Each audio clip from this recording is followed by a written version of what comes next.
Good morning to everybody that's on the line already. I see we already have over 50 people in this meeting. We expect a few more to edge in. I hope wherever you find yourself, you're warm and comfortable. Looked at the weather forecast and it looks as if this weekend and the public holiday is going to be cold weather for all of us. So hopefully this workshop is the right thing, will leave you with a warm feeling. But that you're also finding yourself with a mug of coffee or tea in your hand and that you are comfortable. I want to introduce you to the facilitators today. Manal, by the way, is going to drive the slides for us. He's the person behind this. And then the actual facilitators would be myself, Maurits Pretorius. I'm the Chief Strategy Officer at PASA, and then Gita Erling, which I'm sure you all know, and you'll see her there on camera. Welcome, Gita. She's our CEO, as you all know. And then you also will see on camera Cosmo Periola. She's our CFO. Welcome, Cosmo. Now, between the three of us, we will handle the day and facilitate the day. Let's then just talk a little bit about the objectives of the day and perhaps just the normal virtual etiquette and things like that. Let's deal with the rules for virtual engagement first. So as I mentioned to you, we've got over 200 slides to deal with, but we want the session to be fast-paced, and the idea of today is really orientation.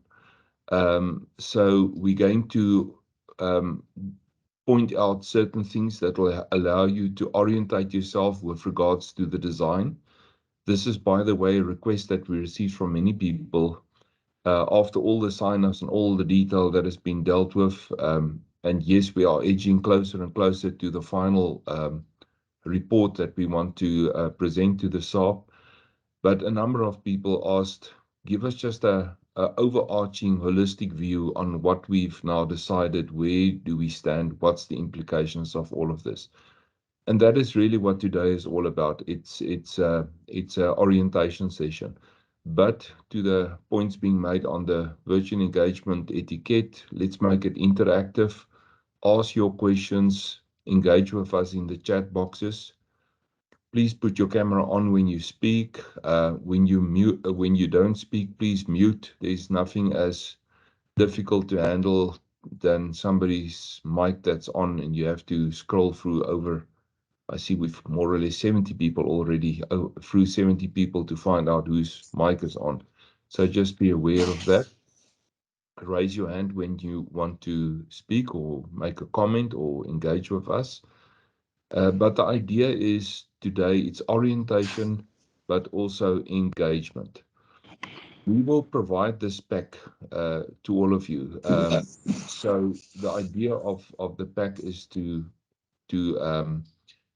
of the session is for us to kind of orientate you with regards to the pack, so you can read the pack from a perspective where you know how to interpret certain things, what it means, what's the implications, and such. But all in all, thank you for being here this morning, and have fun with us, and let's learn together about this this PIB. Let's then move on to the workshop objectives and the agenda.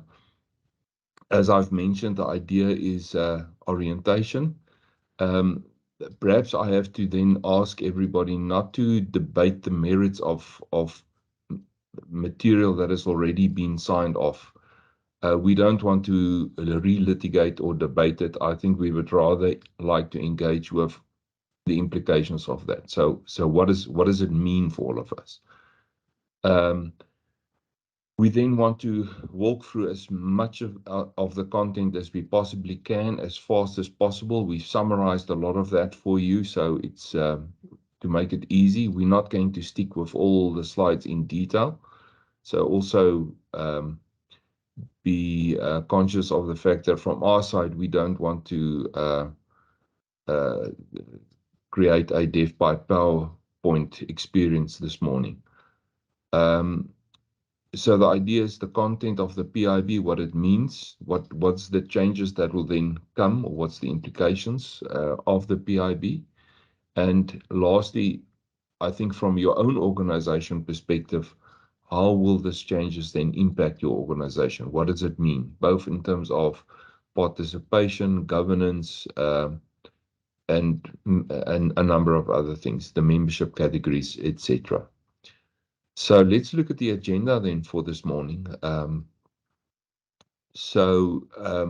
and above the welcome and objectives, which I think I've dealt with mostly now, we are then going to actually move into a session with Gita that will set the scene for us. There's about 8 critical slides that I think highlights for us the reason, first of all, why the PIB has been created, why we embarked on this joint journey.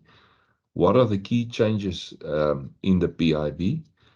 And then I think she'll move on to the design principles, just to recap a few of those critical ones so that you understand how it actually took further form in some of the further design elements and modules. Moving on from there, I will deal with functions and scope.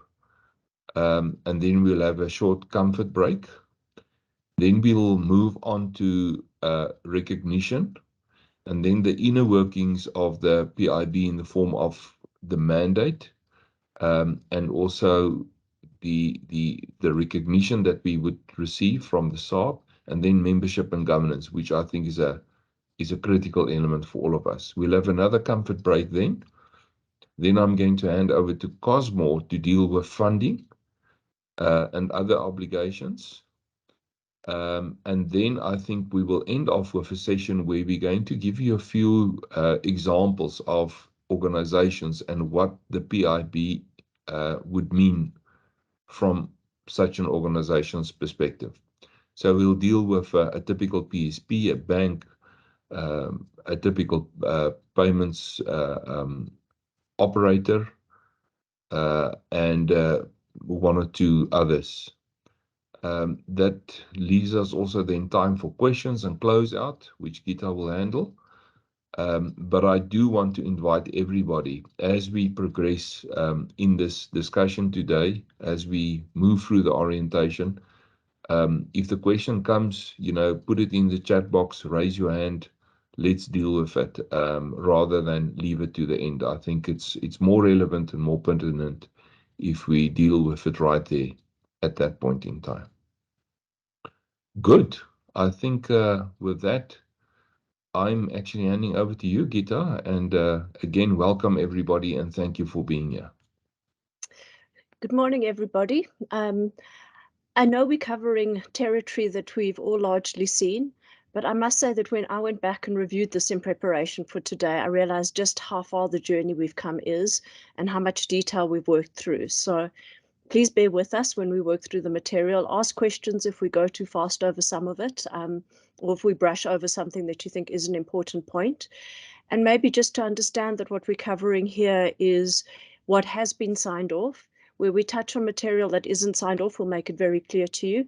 And of course, this is the high-level design. There's a huge amount of detail that will still come out as we go into the transition planning and designing the actual operating model of the new entity. But now back to the very, very beginning. So why are we actually doing all of this? And thanks, Manal. You can jump to the next slide. The next slide, which is the problem statement, is also the opening statement that we have for the design principles, for those of you who are familiar with them. And they remind us that the national payment system is made up of interoperable payment system and the associated network effects. And these promote the national policy objectives around safety, security, interoperability, efficiency, competition, financial inclusion. The purpose really and the ultimate reason for a payments industry body is to ensure interoperability so that your payment can go from one place to another place without any questions asked, so that you can have a single POS device sitting on your desk, so that you can use one QR code as opposed to having 7 different QR codes, depending on who you bank with in order to initiate a payment. And so the real root cause purpose of what the PIB is supposed to do and what PASA does today is to protect the interoperable middle mile. It's to protect fragmentation of the systems, of the payment systems, to maintain interoperability and to get the benefits of interoperability. So then why are we going through this massive effort to design a new entity in the first place? And I'm not going to be quite as eloquent as Tim was on this in our opening sessions, but PASA has served its purpose exceptionally well over the last 25 plus years. We have a payment system that's interoperable. It's undergoing significant modernization efforts, and we take for granted that it works safely, securely, and does what it needs to. There's been a lot of debate over the past 5 or 6 years about, is there actually a purpose for a PASA or a PIB indeed in managing the payment system?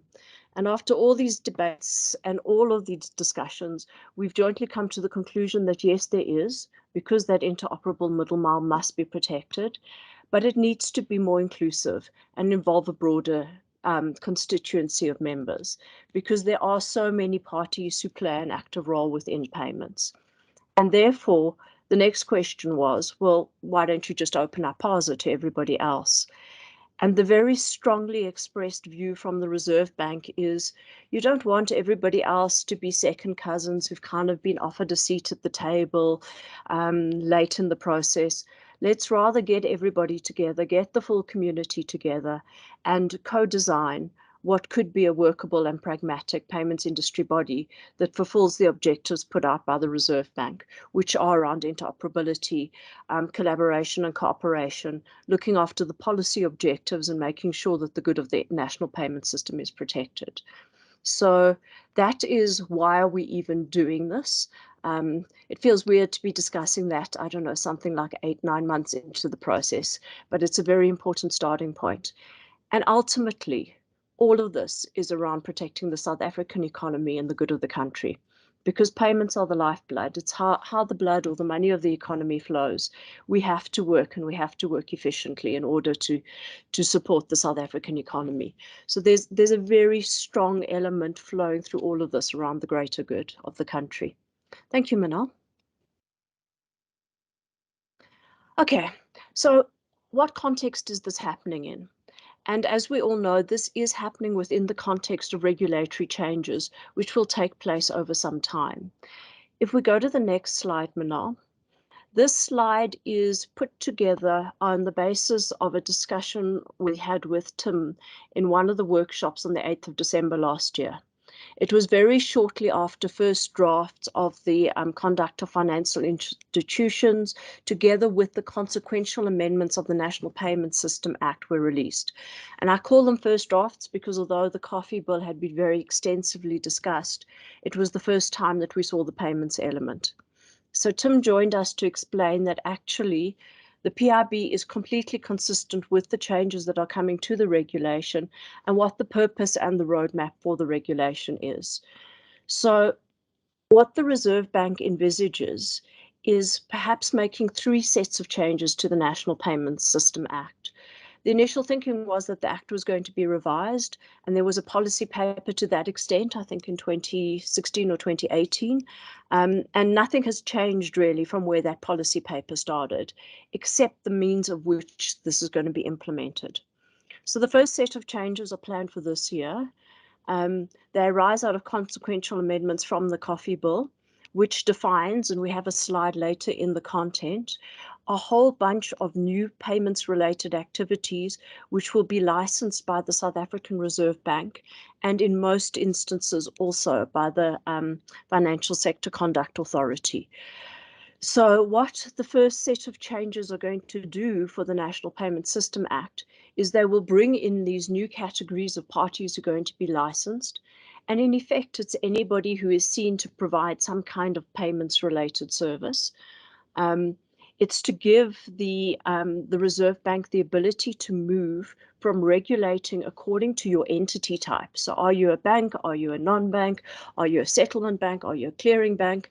To move away from that and to actually regulate you on your activity. So no matter who you are, you should be regulated the same according to what you do within the payments environment. And then the third urgent element that they're looking at for this year is around giving the governors the sufficient power to designate new areas into regulation as and when the world changes. This is the start of the process. At this stage, the sponsor bank model stays exactly the same. Access to clearing and settlement remains pretty much as it is. And if you want to become a clearing participant without being a bank, you would have to go through a designation process. There is a second set of changes that will come through the so-called omnibus bill, which is around amending broader financial sector regulation. Those consequential amendments, my understanding is, will start to look at access to the payment system and our current sponsor bank model. If at the end of those changes, there are further changes required to the National Payment System Act, then those changes will be made to the Act itself. I just want to reiterate what I said at the beginning and which Tim has very often repeated. There is no contradiction between the changes in the regulation and the PIB design process. In fact, in my view, running the two concurrently has been very useful because in some ways we've adapted the PIB to what we know the regulation is going to do, and it has actually played out the other way in that some of what the PIB has recognized it needs may actually and probably will have impact on the final wording of the regulation. So in my view, the concurrent processes, although they've added complexity and work, a lot of work for everyone at the same time, have actually been very good for the industry. So that's why we're doing this whole big exercise. And from my side, a huge thank you to everybody who's been involved so far. It's been a huge journey. It's been many hours of workshops and interaction. It's been hundreds of pages of content. And it's very clear from the feedback that we get that everybody has applied their mind and gotten a good grip of the content. So thank you again to everybody who's been involved. Thanks, Manal. Okay. So this is a summary section. Before we go into any of the detail, treat this as an executive summary of what is actually going to change in the PIB world and with the new changes in the Act relative to what PASA does today. And I think we've picked out 6 dimensions where there are going to be material changes. This summary you will see play out in all of the later detail, but these are probably the most critical points for you to understand. So thanks, Manal. So the first one is around licensing. Today, PASA effectively sets the criteria by which banks have, and the hoops banks have to jump through in order to become participants in a given clearing or settlement stream.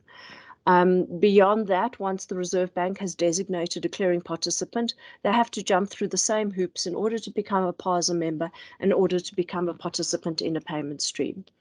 Further, today, PASA licenses the the PCH system operators, so the people who clear transactions between banks, BankServe, Visa, MasterCard, and Straight, are licensed within the PASA environment. PASA authorizes system operators and it registers third-party payments providers, TPPs. All of that activity around registering, licensing, authorizing will move to the Reserve Bank, and will be shared with the FSCA as well, to my earlier comments in many instances. So the responsibility for licensing parties who play in the payment space will no longer sit with the PIB, it will sit with the regulator, which we believe is entirely appropriate, because you move away from the environment where existing participants license new participants. It does have some interesting implications, because it means that participation in the payment system then is by grace of your license, not by your agreeing to a multilateral clearing agreement, as is the case today. So the whole legal framework underpinning the environment potentially changes because of that.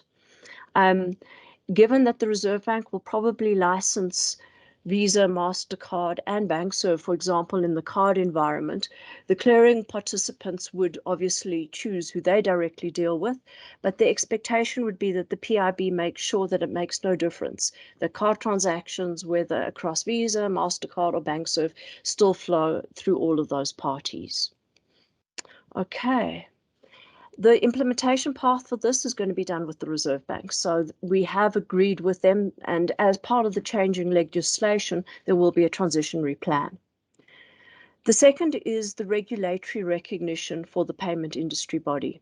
So today, as you probably know, PASA is recognized as the Payment System Management Body, which is an animal of the National Payment System Act. That is going to fall away.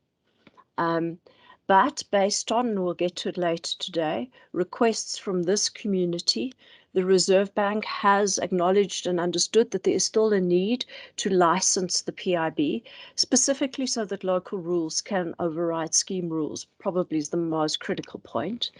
And what the Reserve Bank is going to do is it's going to license the PIB itself, and it's going to force all participants who get payment licenses to be members of a PIB.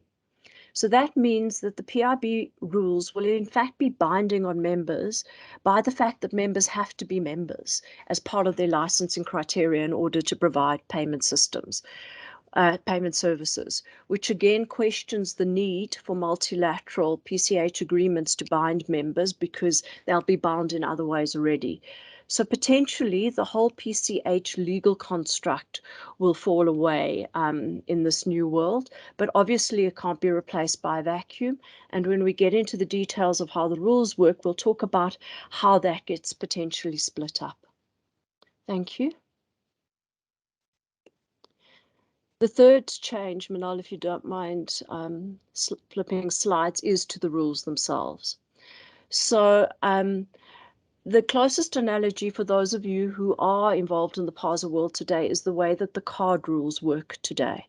So each of the card operators or schemes sets their own rules, but there are central rules which enforce interoperability across those various scheme and operator rules that ensure that transactions are commonly used and interoperable within the South African market, and that South African specifics are in play. And that model is going to become the practice for everything else. So scheme rules will move to scheme operators, clearing rules will move to PSOs, so PCH system operators, so clearing operators, and those parties will manage their rules. Interoperability rules, however, ensuring that the interoperability holds, that it's not fragmented across these various commercial entities who will have the ability to set rules, sits with the PIB. And in its licensing, the Reserve Bank will be licensing the PIB to write rules which supersede scheme and operator rules, thereby giving it the ability to enforce interoperability and South African standards in terms of what interoperability means. This has some quite big implications in the EFT, debit check type environments, We are building RPP kind of moving towards this model where the scheme is actually owned by BankServe and the clearing rules are owned by BankServe, but then there are interoperability rules that sit in the center. And the theory there is that if BankServe today provides real-time payments, another PCH operator or PSO or clearing operator, whatever we want to call them, walks into the country tomorrow. So VocaLink decides they also want to participate in RPP. They should be able to take the interoperability rules and start operating interoperably with BankServe in providing clearing services for real-time payments, and it should make no difference to anybody except those who choose to connect directly. Okay, so that means we are going to have to sit down and effectively unbundle the rules and the product development around the payment streams and move it to the right place. My sense is that's not going to be an overnight process. It will be done on a prioritized basis. There may be some legacy cases where it makes no sense to move rules or scheme ownership because the system's not going to be around for much longer. There may be some where we want to resolve issues before they move. So this will be a very carefully agreed, articulated, and involving everybody process of how this gets done. By the same token, the clearing rules for bonds, money market, securities clearing, etc., which operation is performed by Straight, will move to Straight. Straight will have to be a PIB member because they will be a clearing service provider, and the PIB will still have the ability to write interoperability rules that supersede Straight rules and to make sure that the appropriate risk governance and interoperability as applicable applies in this case. So that is the third and probably the biggest in practical terms change. The fourth change, Manal, if you don't mind flipping slides, and I think I might have a bit of delay, is to membership. So we've talked about this already. Today, you can only be a member of PASA if you are a clearing or settlement participant. That means most of our members are banks, although there are a few non-bank members who have been designated into the system in various ways. The complete change here is that anybody who's licensed to provide payment services will have to be a member of the PIB. And further, there is still considerable debate about allowing voluntary members in as well. So those who have a significant stake in how payments play out in this country, giving them the opportunity to be members of the PIB themselves. This is also a big implementation piece. There's going to be a new legal entity. We do have sign-off that it's going to be a not-for-profit company. So that sign-off was achieved in the last couple of weeks. It will have a new memorandum of incorporation, a new board, new members, and new member structure. So an entirely new entity. The PASA member portal is being updated to accommodate self-registration of entities and representation representatives. It'll be reskinned to allow a much broader community of parties access, and there will have to be enhanced onboarding processes, billing processes, and due diligence processes as to be designed as part of the transition work from PASA to the PIB. Thanks, Manal. Settlement. Now, we've included the settlement rules under the PIB, but in fact, this is a separate stream. So the Reserve Bank, as I'm sure you all know, runs the settlement systems for South Africa. So all of the obligations that are created when you use your card from one bank to draw money from another bank's ATMs are expunged through the accounts of the Reserve Bank through a settlement system that is run by the Reserve Bank. And we sit in the slightly, and there are very good historical reasons for it, but we sit in the slightly strange environment where PASA writes the rules for that settlement system. And PIB or no PIB, we had reached agreement with the Reserve Bank that they should manage the rules for their own system. And that will be changing over time.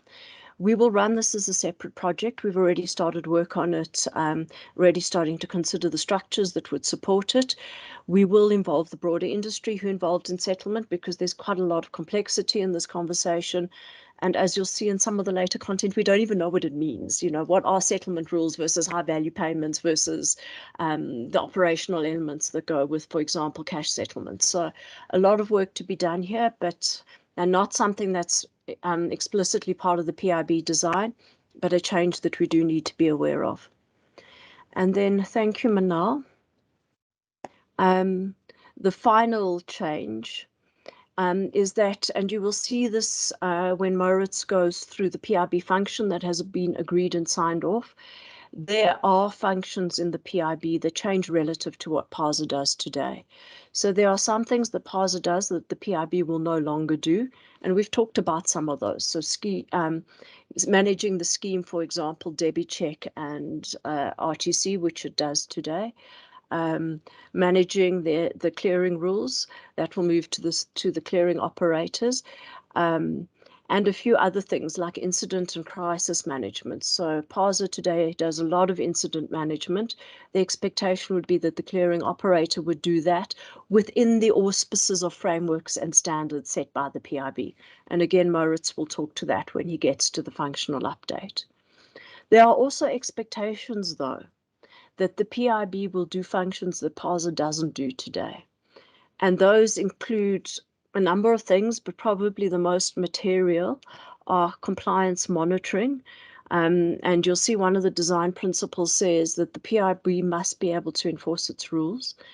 And then the other one is creating a central MIS capability, so that there is a central industry view of what the payment systems are doing. There are implications, obviously, to this, because this is, again, the moving of functions and moving parts between parties, and of course there can be no impact. So as part of the transition planning, there will have to be a budget to say how is this going to work, and a plan to say how do you hand over the functions, as we've already discussed.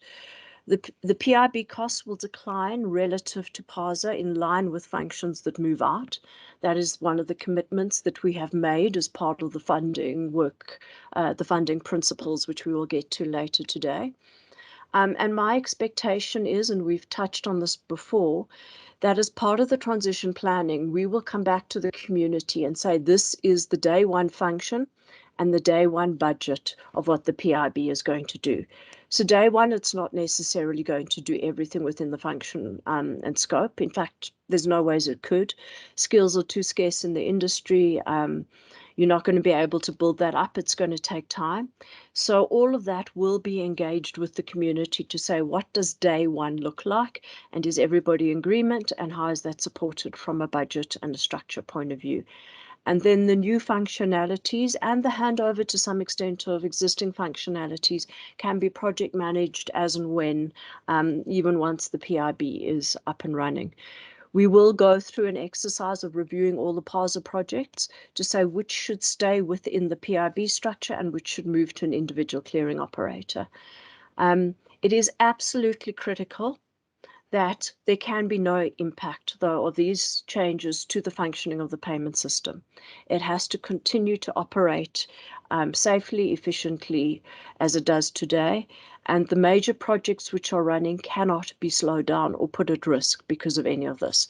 And that also plays out in the design principles, which we are going to spend a few minutes on now. So that is the summary of the major changes. We'll get into the detail of how all of those come into effect as we go through the detail today of the design itself. I'd like to stop here and ask if there are any clarifying questions.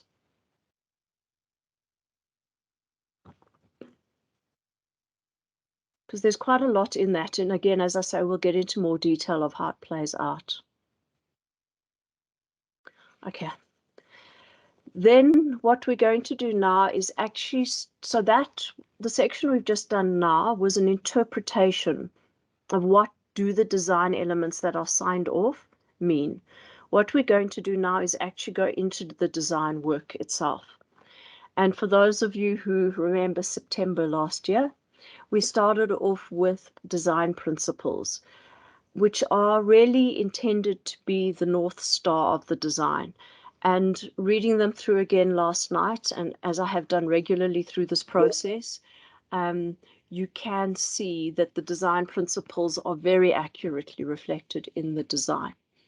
I'm just going to take the question, Isak, about will the PASA be replaced by the PIB?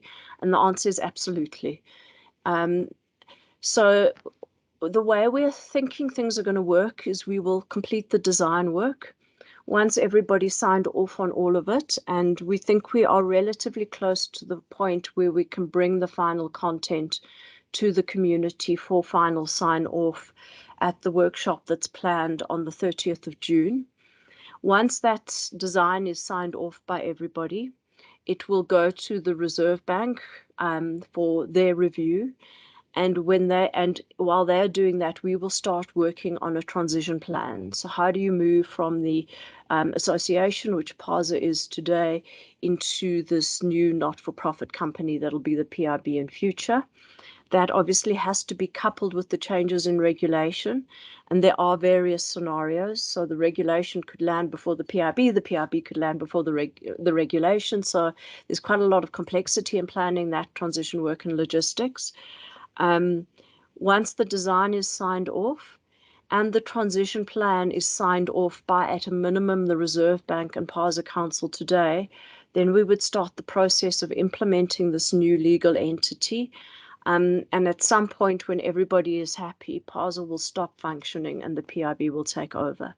So absolutely, we're not planning on incurring the costs of trying to run two of these entities at the same time. Don't know if there are any further questions. And you can put up your hands and ask as well. You don't have to type. Okay. So back to the design principles. They were also to try and create the parameters within which the design could work. So there were certain almost underlying principles by the nature of where the South African national payment system is today, what the regulation does today, what the future regulation will do, that did impact on what were possible design parameters within the South African context. David, I'll come back to your question now. And it was within those parameters, and the design principles were designed to kind of give you the outline of those parameters within which we could work. They're intended to give guidance around potentially difficult topics and also to provide a basis for diffusing or resolving conflicting viewpoints. David, in terms of the timelines, if we can get final content or sufficient agreement on the remaining open items that we can present the final content for sign off at the end of June, we will then be in a position to get the report itself to the Reserve Bank in September, remembering that we still have to have everybody go through the process of applying their mind to the content and signing off, and that we will be giving the broader community visibility of the report, not to sign off on the report because it's on sign off content, but just to confirm that we haven't deviated from the content. We don't have a sense of the Reserve Bank timeline for review, but we're not overly worried because we have a sense of how much work we have to do in the planning phases. My gut feel is best case, everything going well, no hiccups, is mid next year. But that's a very optimistic, I think, view of what it would take to stand it up. And then a lot depends on how the legislation plays out. So please don't hold me to it. But if I had to do a thumbs up today, I would be kind of looking at a year's time. I heard somebody on mic. Does someone want to ask a question? Or unmute?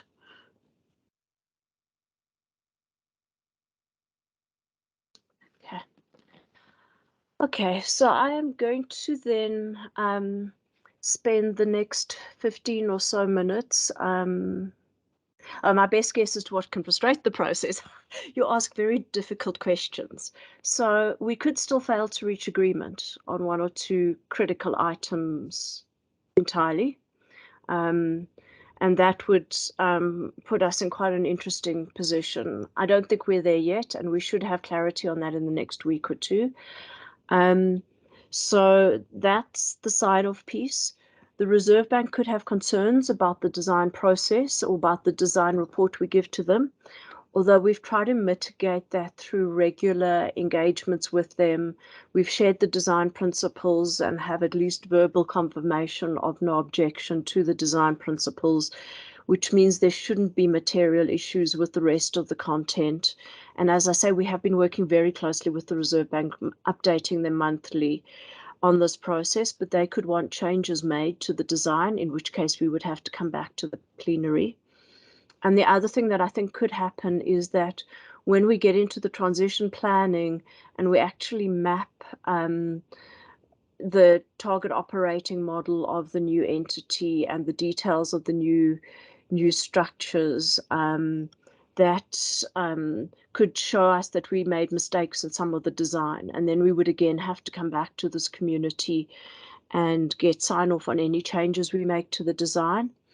And then we have committed to this community that the final budget will come back.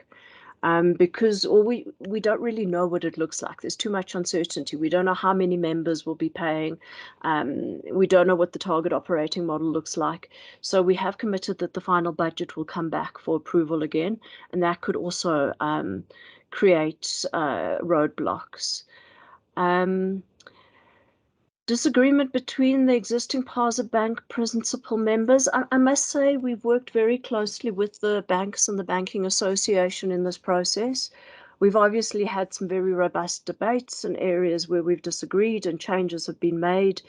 And we've negotiated some points very carefully, as we have with many of the rest of you. So the broader community has also given us some very good input, and we've made changes as a consequence of the feedback from everybody.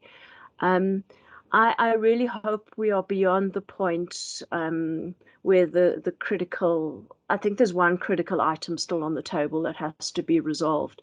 But having come this far, I would be devastated if that becomes a final kind of sticking point. So I must say that the existing banks have really engaged with this process. They've thrown massive capacity against it. They've been very open to the changes, accepting of the fact that there is a need for change, and worked very closely with us. So yes, it could happen, but you'll notice I'm not flagging it as the highest likelihood. But I think we're going to have a few more robust debates when we get into the entity itself. So, but that's the purpose, to have the discussions around the table, to understand all of the technical and risk dynamics, and to come to solutions that work. So that's our bread and butter. Everyone happy with that as an articulation of the risks? There is another risk, and that is one we cannot allow, which is that this change in any way impacts the payment systems. So we have to be very aware that whatever we have to do has to be done within the context of the broader environment. The cost of memberships, we will talk to that, Isak, in the funding section, which Cosmo will cover later this morning. Okay. So then on to the design principles themselves. And Manal, we can move on to the next slide, please. What we have done, okay, so the first piece is the preamble, and we've already talked to that. That just explains why we need to do this, why it's important for the economy, and why it's important that you have a well-functioning payment industry body with the right expertise, the right capacity, the right processes and procedures in order to support the good functioning and interoperability of South African payments, with obviously the appropriate regulatory recognition. What we've done after that is that, and Manal, you can jump to the next slide, is we have bucketed the design principles into different categories. So there's a membership category, there's a governance category, there's this rights and obligations category. Initially, we had put the rights and obligations with everything else, but this became the hot topic and probably the heart of what we're trying to do. For those of you who listened to Deputy Governor Kuben Naidu's presentation last Friday, and it is available 2 Fridays ago, and it is on our website if you haven't seen it. It's worth listening to, because this is the crux of it all. How do you balance the rights and obligations of all of the various different parties, and given the disparate investment that the various parties have made into the environment? So we pulled all of those into a central point. We have numbered the design principles so we can reference them when we need to. I'm going to obviously not read through all of these. You'll have the pack.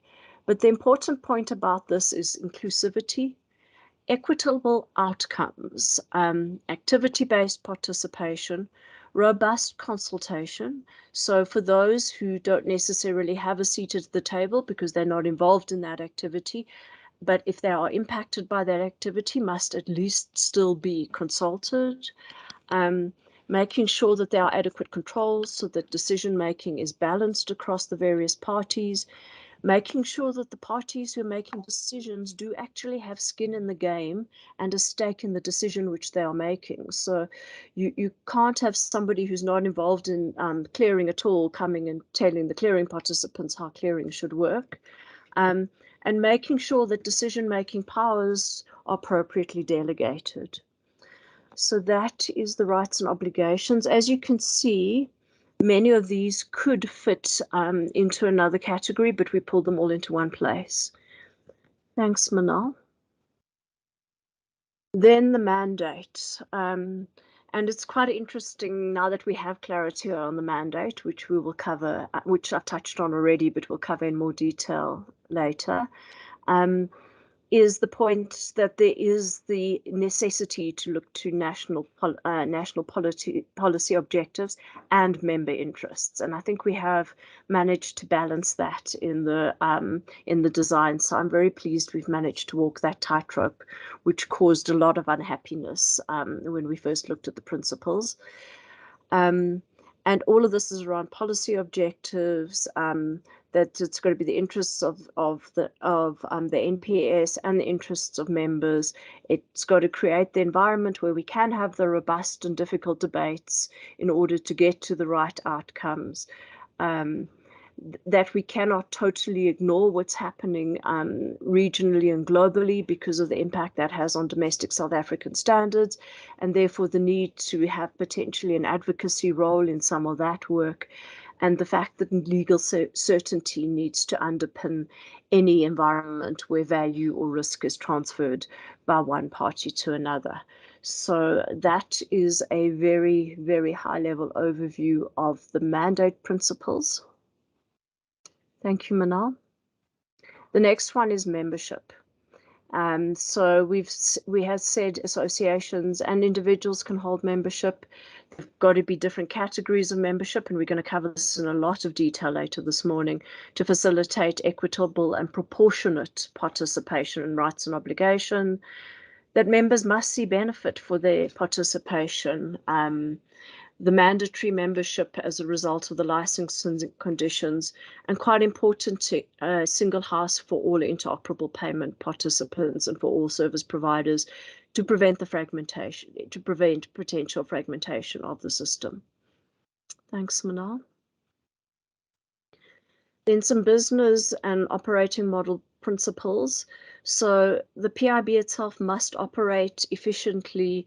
It must automate and digitize to move from 30 members the PASA has today to the probably in excess of 300 that will be required in the new entity.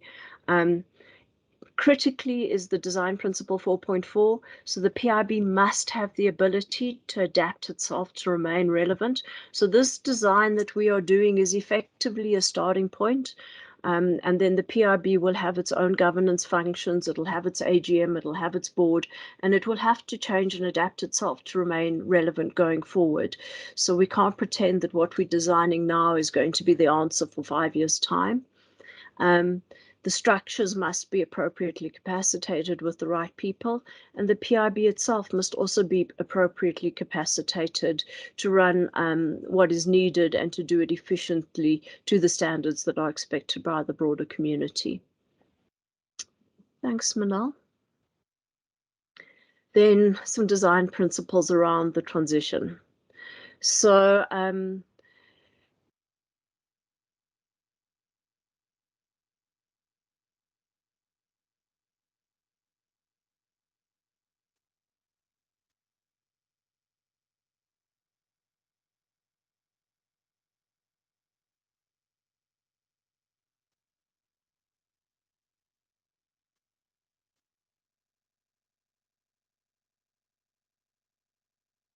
I see Gita disappeared off camera. Seems to be a problem on her side. Let's just give her a minute to come back. Thanks, I'm back. I have no idea why I There got you so go. unceremoniously thrown out. There must be something here that's a problem. So the big point is we've got to continue with legal certainty in doing the transition from PASA to the PIB. We've got to manage continuity, maintain risk management, but we also at the same time need to encompass the new capabilities and processes. Because the transition is going to bring risk, it must be managed appropriately as a change program. And then, of course, the one that is really close to my heart is that we've got to create a safe environment for the people who sit in these functions. And I'm just going to spend a minute or so on this one, if you guys will bear with me. But, you know, the assets of PASA sit in its people, its expertise, its processes, and the IP in its rules, its policies, its constitutions, and its way of working. Now, obviously, the IP is well documented because the rules are documented, the processes and procedures are documented, but the expertise and experience and knowledge of the people is the core of what we need to protect in moving across to the PIB. And you will have all noticed that one of the reasons I've had a sense of urgency in this process is around the uncertainty that the process creates for the PASA people. So very important that we manage the change both within PASA, but also without PASA. Because the other thing that's become very clear to me in the last few months is just how big a change this is for everybody else. And so big focus needed on creating the safe transitioning environment for everybody who's involved. Thanks, Manal. And then finally, governance. So when we initially put the slide forward, we just simply put in the principle of adherence to King IV. What we did is we then filled that out in quite a lot more detail, and you will see that this stuff plays out very explicitly in the design functions that follow. So I am going to spend a couple of minutes on this. The first is that as far as King is concerned, board members act independently with unfettered discretion, due care, skill, and diligence. And this has been quite important. We'll talk about the board member appointment processes, in that board members must behave appropriately and act independently, irrespective of the constituency who appoints them. So that's probably one of the things we spent a lot of time discussing. Activities, processes, and decision-making must be transparent, legitimate, and fair, and ensure accountability. And you'll see that again in some of the consultation processes and decision-making processes that we outline under membership and governance. But at the same time, the board must have a membership inclusive approach. So it must have the right expertise, the right knowledge, the right skills that balances the legitimate needs, interests, and expectation of all members and stakeholders. And that is also a very important point that's played out in the board discussions. The board itself, as the ultimate governing body, has a fiduciary duty to act in the interests of the national payment system while also looking after the interests of the members. Board members must lead ethically, and to ensure the 4 pillars of good governance, which are ethical culture, good performance, effective control, so the risk piece, and legitimacy. And the board needs to be reflective of the various parties, but it must be balanced with independence, and we'll talk about that. And most importantly, it must be balanced in terms of knowledge, skills, experience, and independence. So those very important governance principles, which we have spent enormous amounts of time talking about and debating and saying, what does it mean in negotiating and defining various parts of the governance design? Right, now we're getting into some of the meat of the new design. Let's look at functions and scope in particular. So this is now where we start to answer the question, so what will this PIB do? Now, starting with this slide, I think this is probably a very key slide for all of us. And the story about this slide is that we looked at several countries that has similar payments bodies, payments management bodies than PASA. And across all of those countries, we looked at what do they actually do? What would be the typical functions that you would see? And we've identified them and started to organize those functions along what we call a level 0, level 1, and a level 2 decomposition. And I think it's actually quite worthwhile just to stay with the slide for a moment. And on the highest level, in other words, on the green blocks that you see there at the top, to kind of almost fix the narrative for yourself to say, what does it mean? What's the story I'm telling myself about this aspect, about that aspect, and so on. And let's quickly just go through it on this slide, just to get the highest level view. If you look at payment system management, and remember, PASA even currently is a payment system management body.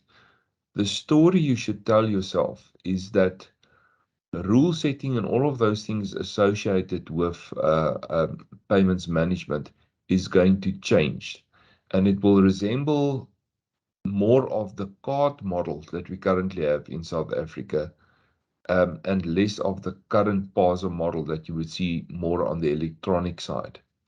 What that means is that the PIB will be involved more in what we call interoperability rules and interoperability rule setting. And a lot of the scheme rules and such will migrate. Yes, it will be a process and an evolution over time. It's not going to all happen immediately, but there is going to be that migration of rules and that differentiation of rules. That's the important thing to kind of realize about the first column there. If you think about the second column, payment system operations, South Africa never followed a model where the payments industry body or the payments association also operated the system. So the tech, the operations was always in a different place. There were payment system operators appointed for those purposes. Now, in our case, that will continue. The story you should tell yourself is that the operators will get involved in more things. They will have to develop their own scheme rules. They will take accountability for their products. And they're not just a tech operator. They would be functioning both as an operator and run the scheme. When we move to the third column, industry support, the story you should tell yourself is that there will always be a number of things that somebody needs to do on behalf of the industry, like, for instance, education, capacity building, and so on. A lot of this will be picked up by the PIB, but there will be instances where other entities, and again the operators, because as I've indicated, a lot moves to the operators, where the operators might have to pick up the accountability to, for instance, educate consumers out there about the functionality in a new system.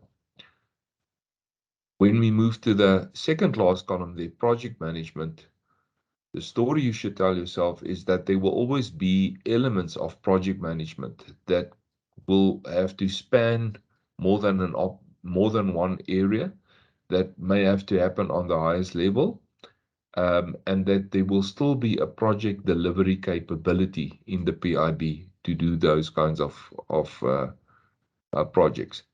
And then if we move to the last column, industry representation, it's important to remember that we are not a trade association. In other words, a place to lobby the interests of your particular industry. But it is a place to collaboratively and collectively respond when we are being asked to respond on, for instance, legislation, on certain payments matters, and so on. And we will always, as a new organization, have to then pull everybody together and ensure the collective response is is well articulated and well catered for in this space. So that's the important, I think, stories and takeouts that you should have for yourself on this slide. Now let's go into this in a little bit more detail, and we will start on the first column here with the rules and the fact that the rules will change. And remember, the story here is it's more about interoperability rules, and a lot of the rules will actually, and a lot of the things PASA in the past that will actually be clearly sitting at the operator side. So let's look at the next slide then, because this is where I think we can give this story now some further meat. Try to take in both these columns at once. So if we then say interoperability rules on the one hand and scheme and operator rules on the other hand, what is it then? How can we then make the distinction between what the PIB will do and what the operators will do?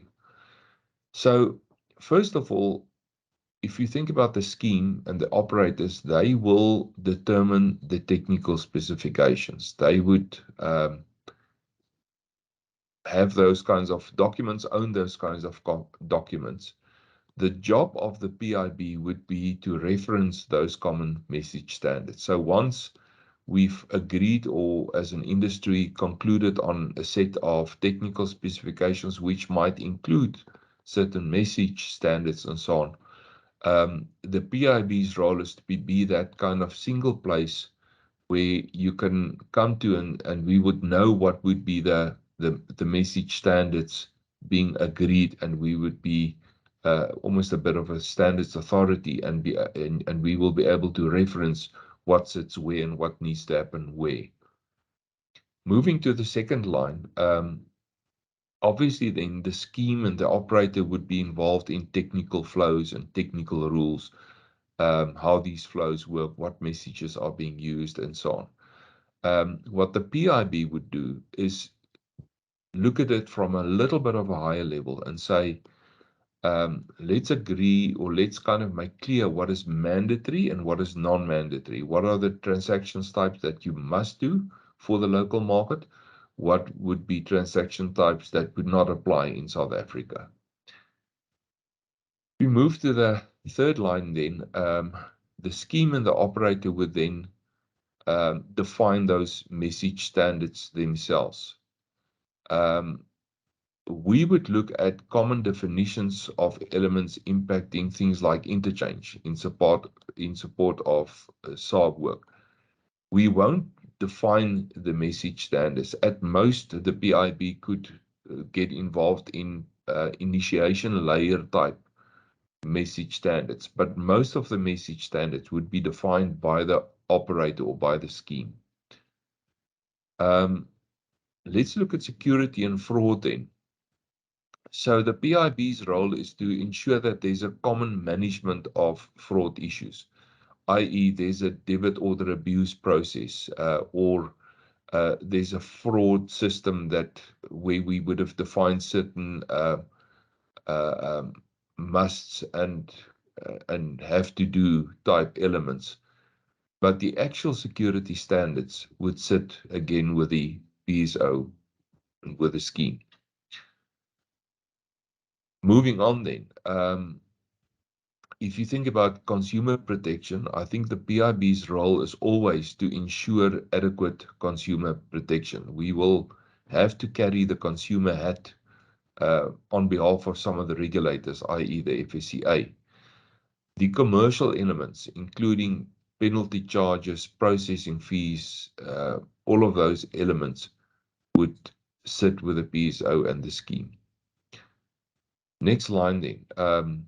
If you look at the processes for changing rules and enhancing systems, obviously the PIB would be involved in those processes, would define those processes, but the actual product definitions and standards, including the user experience, or let's say there's a brand, how the brand must be used and so on, would sit with the scheme. We will not, as a PIB, get involved in any of that. If you then look at the scheme, you would understand, the scheme could be an international scheme, like a card scheme.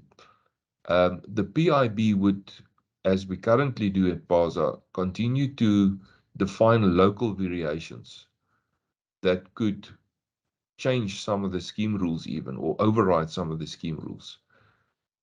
So there might be some overlaps to an extent with PIB rules, but the idea is for the PIB to basically make clear how this would apply in a local setup, and in that case may even supersede some of the scheme or the PSO rules. Then the last line there. So obviously, again, the scheme, the operator will have clients, and they would be involved in the individual agreements between the PSO, the operator, and the participants, the clearing parties that would link into their systems. We would be more involved with rules, multilateral agreements, sponsor bank agreements. In other words, how the regulatory regime applies with regards to who can connect to directly to a operator and who can't. So you could see that the PIB rule setting process would look very different to what PASA currently does. And again, there will have to be a slow separation and evolution of what we call interoperability rules and scheme rules over time. It's not going to be immediate, but this kind of distinction needs to be made in time. Right, now I think we can go a little bit into some of the detail then of the functions, those columns that those 5 columns that we've defined. So let's move to the next slide then. So with regards to rule setting, I think I've already said a lot, but what we then say is the PIB is going to write and manage interoperability rules, and it will do that in consultation of all impacted parties. Although the rules might be written by the people primarily involved with clearing, it will be consulted broader. Settlement rules, we've spoken about it, obviously moves to the SARB. Scheme rules are then managed by the scheme, by the operator, but there could be interoperability rules that could override scheme rules. Dispute resolution related to rules will not sit with the PIB, it will sit with the rule maker. So if it's the PIB or related to an interoperability rule, it comes to the PIB. If it's related to a scheme rule, it goes to the scheme or the operator. So that's basically a high-level summary of the rule setting function and how that would look going forward. Then we go to standard setting. We have to understand there's a lot of standard setting happening in the payment space. We work on certain standards like ISO 20022, and these things, messages and so on, are being defined.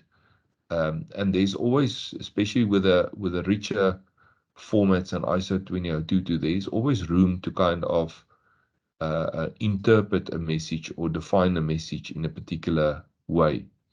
So let's talk about then technical standard setting around the payments initiation layer. There, the PIB could drive a collaborative process to define standards. Those standards would, in what we've agreed, would be mostly for voluntary adoption. But if the community comes together and say we want to mandate the adoption of this, then it can become a mandatory adoption of a particular standard. The SARB obviously themselves could also mandate certain standards to be adopted. I think QR could be a good example of that. Think about the definition of a QR standard for South Africa. That's typical of what we're speaking about here. If we talk about clearing messages or message standard setting related to clearing, the clearing operators would define clearing standards.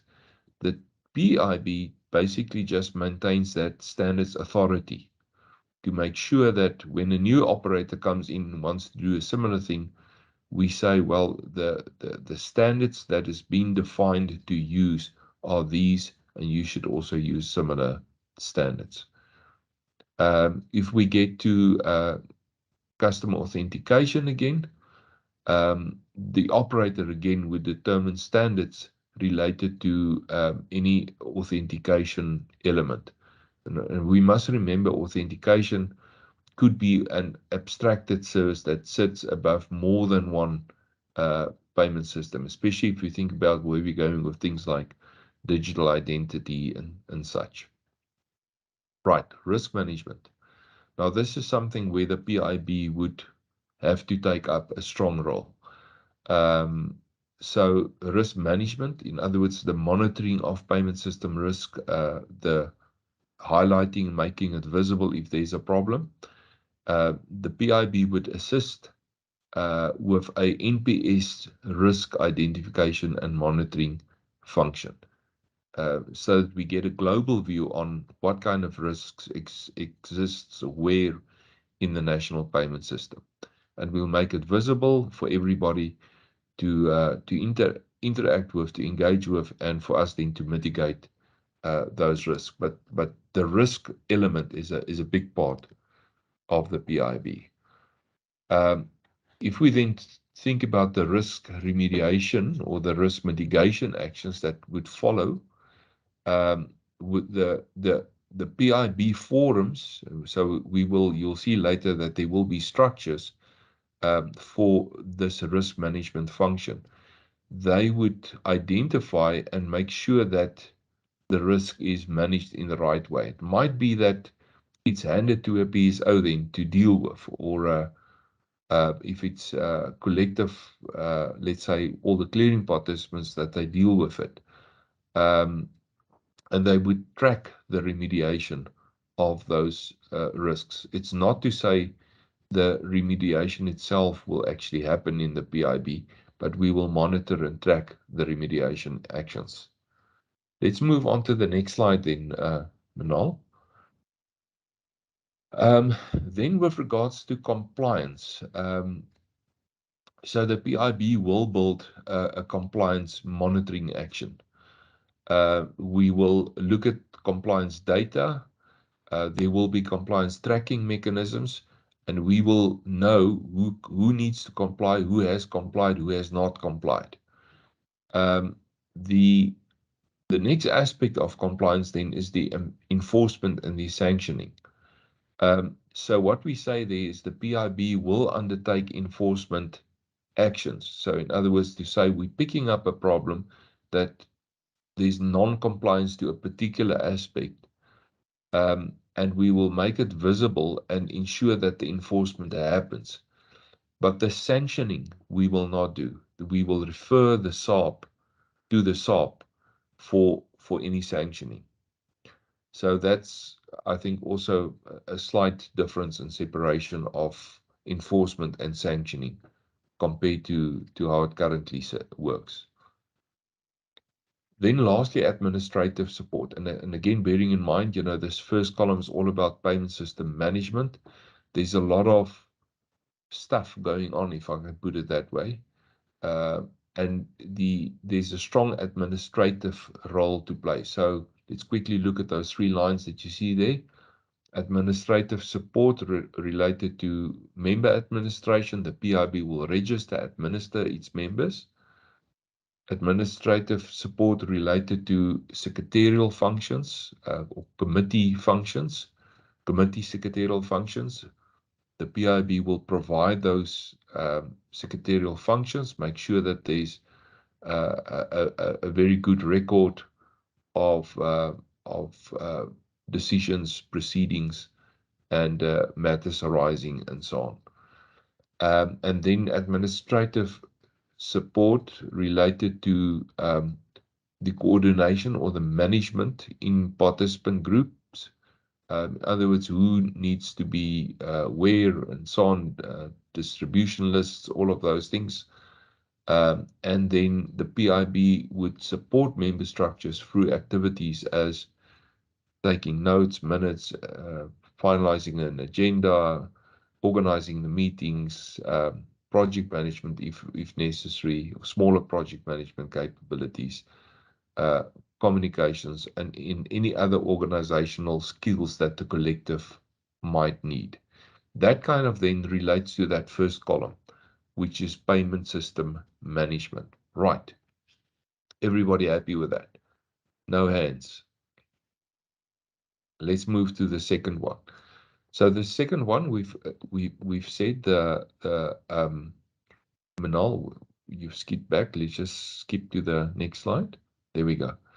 We said that a lot of things actually continue to evolve to the operator, and it actually becomes a strong operator-centric model as well with regards to certain elements.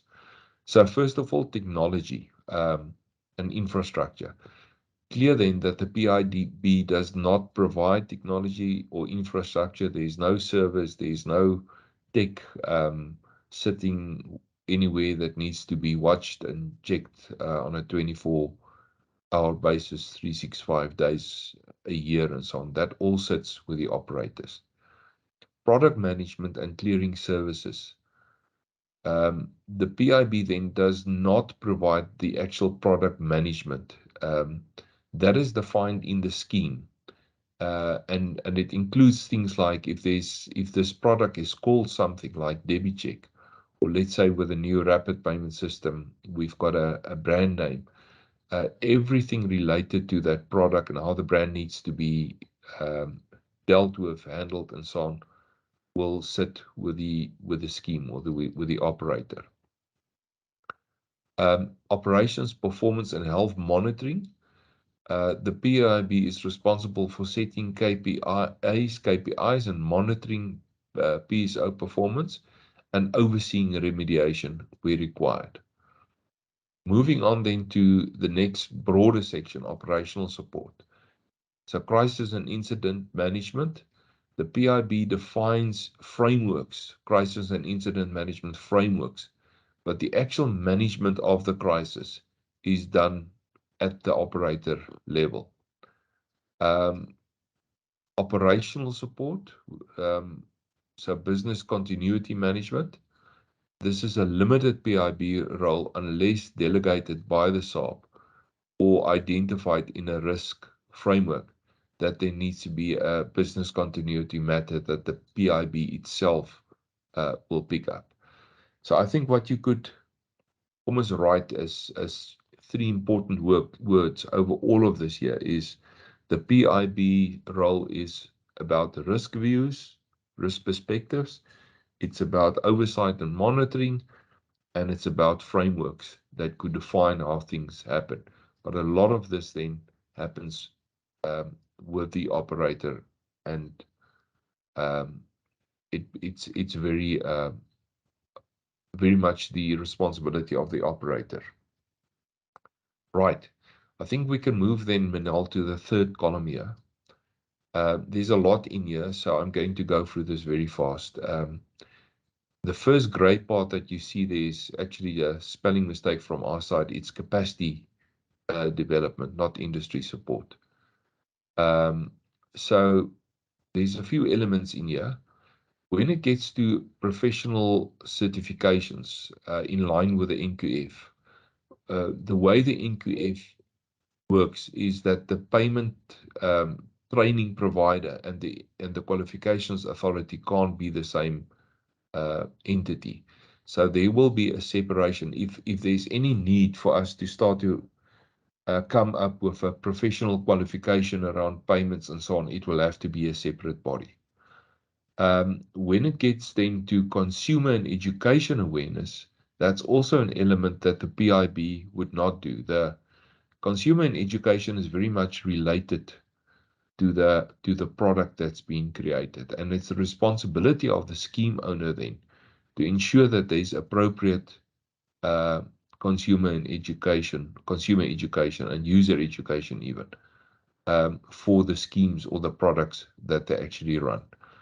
The PIB may have some oversight over that and may request that better education is done or further education is done in certain instances, but it sits with the scheme. Okay, now we're getting to things that the PIB itself will do themselves. So they would very much run conference, seminars, events related to payments.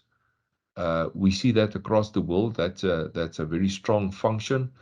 I think one of the best ones that you see is NACHA, that runs an annual conference where over 2,000 people actually attend that conference. It's one of the big events in the USA.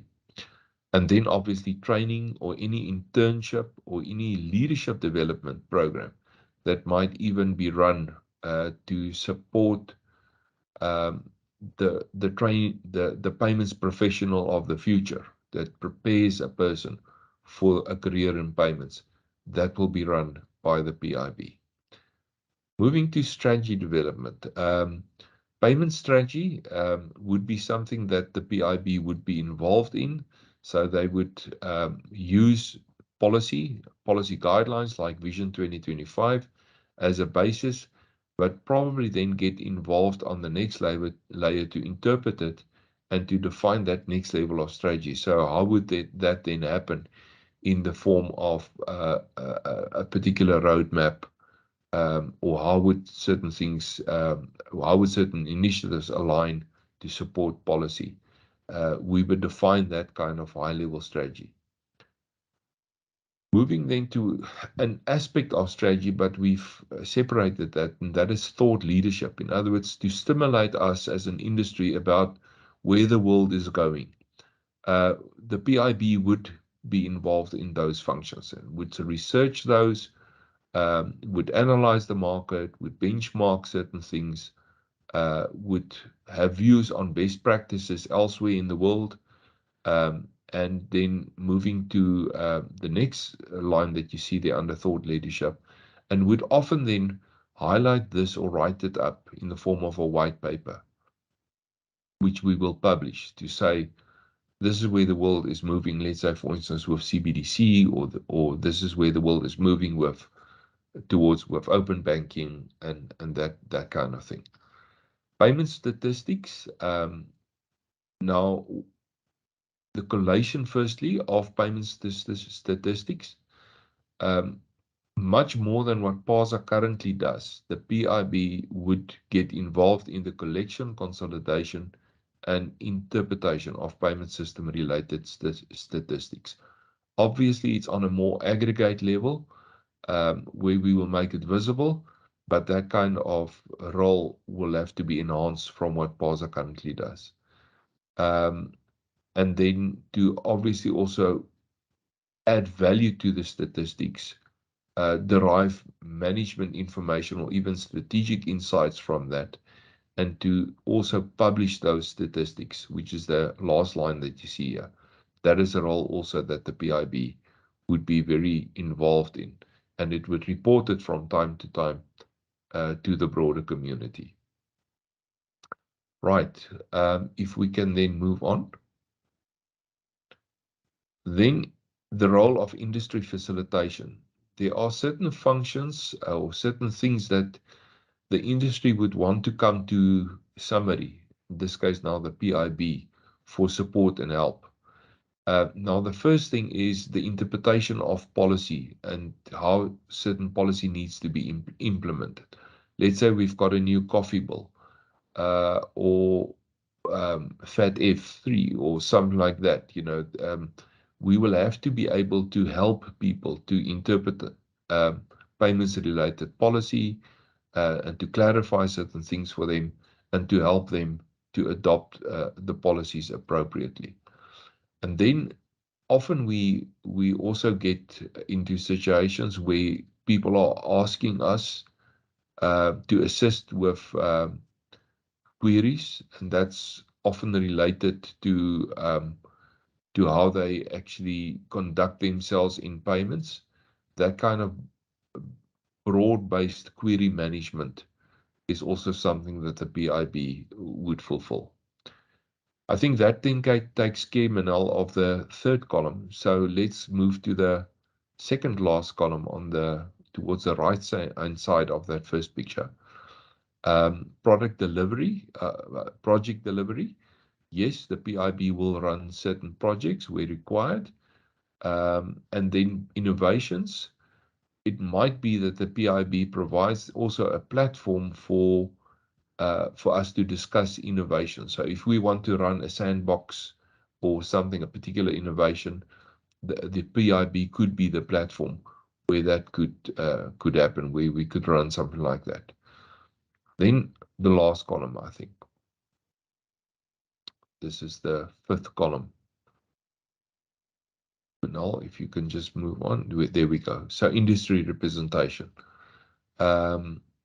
So industry representation, consultative services, input to regulators, engagement with other policy bodies like the FSCA, advocacy for the industry, broader positions of the industry. What we say is the role of the PIB is to consolidate the industry's view for the regulators and to provide expert advice when required. And then the last one, the industry representation in the form of stakeholder and management collaboration.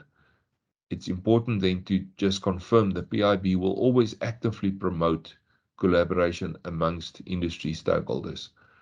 I think what is not explicitly stated here, but perhaps needs to be amplified, is the PIB will not be a lobby environment, to lobby particular industries' views. Let's say, for instance, let's say the insurance industry wants to have a particular payment functionality.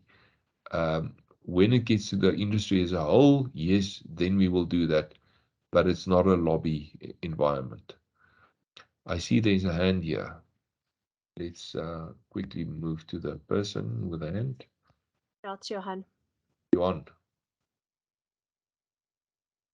Hi, Marit. Thanks. Just a question on, and you just referred to the insurance industry, but just on the role the PIB consolidate industry view for input and regulators. And maybe at this stage, the PIB team might have a different view on this than the NPSD team, but would there be a scenario, or would it be possible maybe in certain instances that even members of the PIB might want to put a different view forward, or their own view forward, in terms of providing feedback to, let's say, regulation changes or anything else? Thanks. Yes, Johan, I think it will be possible, but it will always then kind of be as a global industry view that we're putting forward with, let's say, separate minority views being listed or clearly identified as this is a different view, but it comes from this industry grouping, and that's their perspective on the matter. But that would be via the PIB. It would not be allowed on its own directly to the respective regulator. I can't see a scenario, Johan, where the regulators don't entertain direct engagement on topics from parties. Obviously, everyone would prefer that it get managed within a PIB environment to give a coherent or a comprehensive view of where everybody stands, but I cannot see that would ever preclude direct engagements. Yeah. Okay. Exactly. I think that is in line with my thinking. Thanks. Absolutely. Right. Are you happy, Johan? Yes. Thanks, Marit. Okay. Right. If there's no further hands, I think we've dealt with functions now. Now let's look at scope. Scope is then, in what kind of activities will the PIB play those kinds of, fulfill those functions? And I think if we can move to the first slide, I think it's important here to just emphasize that scope is a bit of a dynamic environment. So we see the scope as we currently see it, but it can evolve. It could change. So the scope items that I present here is pretty much a representation of the current topics, and how we see it at this point in time. We have to adopt the openness about scope items that could come in or move out of the PIB. So I don't think this is a definitive final view. It's a point in time view that I'm presenting here. But I think, we've debated this quite a lot. It's definitely, I think, a starting point for us. And therefore, let's look at the scope items then from that perspective. So let's move to the next slide, Manal. Well, the first thing then to emphasize, and you've heard it a few times today already, is that settlement would sit in the SARP. That's not within the scope of what the PIB will deal with. Now, together with settlement, there's a bit of an uncertainty about everything listed from number 7 to 12 that's related to high value and SAMOS. So it could be impacted. We don't see. For the moment, we park it on the PIB side because we see it as payment systems and payment system management. But because of its close resemblance to SAMOS, we have to adopt an open mind about those payments systems. What is more clear is that now everything from 1 to 6 would sit at the PIB side. That would be obviously your low value electronic funds transfer systems, your typical batch systems, ATMs, everything related to card, including Amex diners, fleet cards, your collections environment, including authenticated collections, in other words, your early window collections, real-time clearing, and then the new real-time clearing system that we're building in the form of RPP, which will probably then go in the market under a certain brand name. So that kind of is a starting point for us to think about scope of what the PIB would do. Then I think a number of other things can be added to this perspective. Let's quickly move to the next slide then, Manal. So this gives us a global picture of the various scope elements that we've considered. So we thought about things like APIs, cash, CBDC, what would be our responsibility with regards to common monetary area work, SADC, crypto assets, cross-border. I'm not going to repeat everything on this slide. Let's rather then go into the detail, and we will see these things again. And now let's define what would be the scope of the PIB. So let's move on, Manal. So let's talk about APIs. That's the first scope item. I think we're saying that it's a voluntary payment related API standard definition, which means the industry could use the PIB as a platform to define common API standards and specifications. Adoption of that, however, will be market driven. But API and API standard definitions could fall within the scope of what we do. There was, if you move to the next line, which is cash, there was long debates about cash. So sorry, back to the previous slide, Manal. Just the next line. There was long debates about cash, and we must understand there's a huge logistical element to cash. And we made it clear the PIB is not going to be involved in any of the physical logistics of cash or the cash management process related to the logistical cash management process. It will, however, be responsible for where cash and digital start to touch and where there's interoperability elements specifically. For instance, remittances at retail stores, if there's an interoperability issue, cash settlement, cash in and cash out transactions, um, and any of the cash strategic work that would interface or require some interfaces with the digital work. So when it's about cash to digital interoperability, there the PIB would be involved. Right, I hope that makes the cash picture clear to everybody. Then you think about new things like CBDC. So we will invest resources to build expertise, and we will have to understand this space. Obviously, it's a new space. We don't know what the regulators will ask us to do in future with regards to CBDC, what could unfold in this space. But for now, we just say we need to build capacity to understand CBDC, and when it comes to the day where we need to support it further, we'll have to be able to do that. Closed loop systems and closed loop system interoperability, we've agreed to exclude that. So that's why you see that red cross out of that part.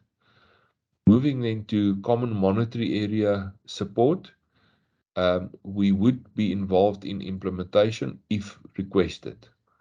But we must understand that would be on the request for the PIB to get involved with a CMA type matter. SADC payments, again, it's a matter of understanding, what would be the regional realities, what would be required to unfold on a regional level. We are seeing many examples in the rest of the world where payment system starts to connect on a regional basis. The PIB might get involved, and therefore will have to understand what's the realities of the SADC region. Crypto assets, including all those private issued cryptocurrencies, stable coins, and so on. Again, I think it's more a matter of understanding and monitoring, and to stay close to it so that we can understand how these things could locally impact and what local developments could follow on this topic. Cross-border standards, alignment of domestic standards. The PIB would advocate for international standards, and make sure that that kind of global interoperability capability or potential is preserved in what we are doing. So we'll keep a close eye on what is necessary for cross-border payments, cross-border standards and such, and make sure that it aligns with domestic standards. Right, I think that is everything on this page. Manal, if we can move to the next page, which is the last page. Interchange, we have to understand interchange is always the domain of the SARB. They would set interchange. We have to develop an understanding of what impacts on interchange and how interchange can impact on payment systems and payment system adoption and so on. So we will always provide expert input or expert advice, and we will have to make sure that we're in a position to do that. But we definitely don't set the interchange. That is the SARB's role. The reduction of cash. Obviously, a lot of the digital systems that we implement has cash displacement, cash replacement in mind. The PIB would advocate for digital to always become more and more ubiquitous. But over and above what we do in our payment systems, we are not going to take the lead to promote any initiative aimed at reduction of cash usage. And here we're talking about things like demonetization or any of those kinds of things, that would sit outside what we do. Open payments. Again, the PIB would undertake initiatives to consult members. We would provide inputs to regulatory bodies. If our members want to develop collective perspectives on open banking, the PIB could facilitate those kinds of processes. Overlay services, we're talking about those abstracted services that could potentially serve more than one payment system, like for instance a proxy or an alias capability. The PIB would play a role to harmonize adjacent usage of those services, especially when it's provided by more than one PSO. I think that very strongly relates then to what we discussed under the rules and the interoperability element that you see in the functions. Cross-border regulation, we would at most be an advocate for fit-for-purpose cross-border payments regulation, but over and above that, nothing more. So that could be how international funds transfer, FATF16, all of those things kind of find themselves into some of our payments regulations. So we will play that kind of advocacy role. I think that deals with the scope items. Gita, anything else that you would like to add? There are a couple of questions, Moritz. The first one is on closed loop, which is crossed out, and just explaining that got incorporated elsewhere. So I don't know if you want to deal with that piece or if you want me to. You can deal with it. Greatest pleasure, Gita. So the initial thinking was that there was a role around closed loop systems for the PIB, particularly in standards. So providing standards and explaining the roadmap for when closed loop systems want to become open. The decision about when closed loop systems should become open really is best with the SARB rather than the PIB. The reason it's crossed out is that most of that kind of expert information got moved under query management. So if you want to know the standard for building an XYZ type of system, that would be a query, as would be the roadmap towards opening up. So it's just got moved from a functional point of view rather than being a standalone item. But if support is requested, it would be provided. And then Moritz, the second question is, PASA has been quite vocal about the localization of payment services and keeping all the elements of the payment flow local. Will that be the same with the PIB, or would we look at opening up certain functions to parties outside of South Africa? And I see Pierre has responded, saying that the NPS Act limits the scope to domestic transactions. The localization of payment systems, and I don't know if that refers to domestic clearing or something like that, is much more a SARB imperative than it is a PASA one. Okay, I assume, Esty, that this is more of a card question about large players who try to operate in South Africa. It depends in what capacity. So I think that's quite a technical conversation. And Pierre, maybe you want to comment, but I'm not aware of anything in the current changes to the Act that would change this. No, Gita, you're quite right. I'm not aware of any consequential changes to the NPS Act that would change the position. I think with fintechs and technological environment developing across borders as opposed to domestically, we will have to face that somehow.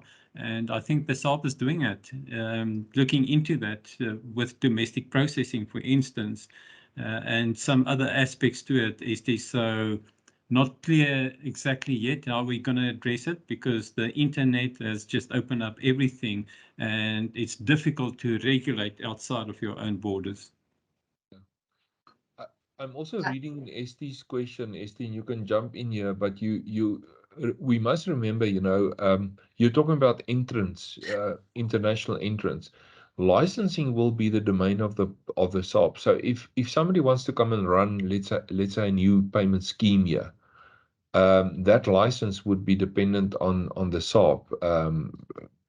I mean, obviously on the recommendations of us, that such a new player could be or should be allowed, and for what it could do to competition and interoperability and so on. But it's very possible then that this entity first will have to be licensed by the SARP.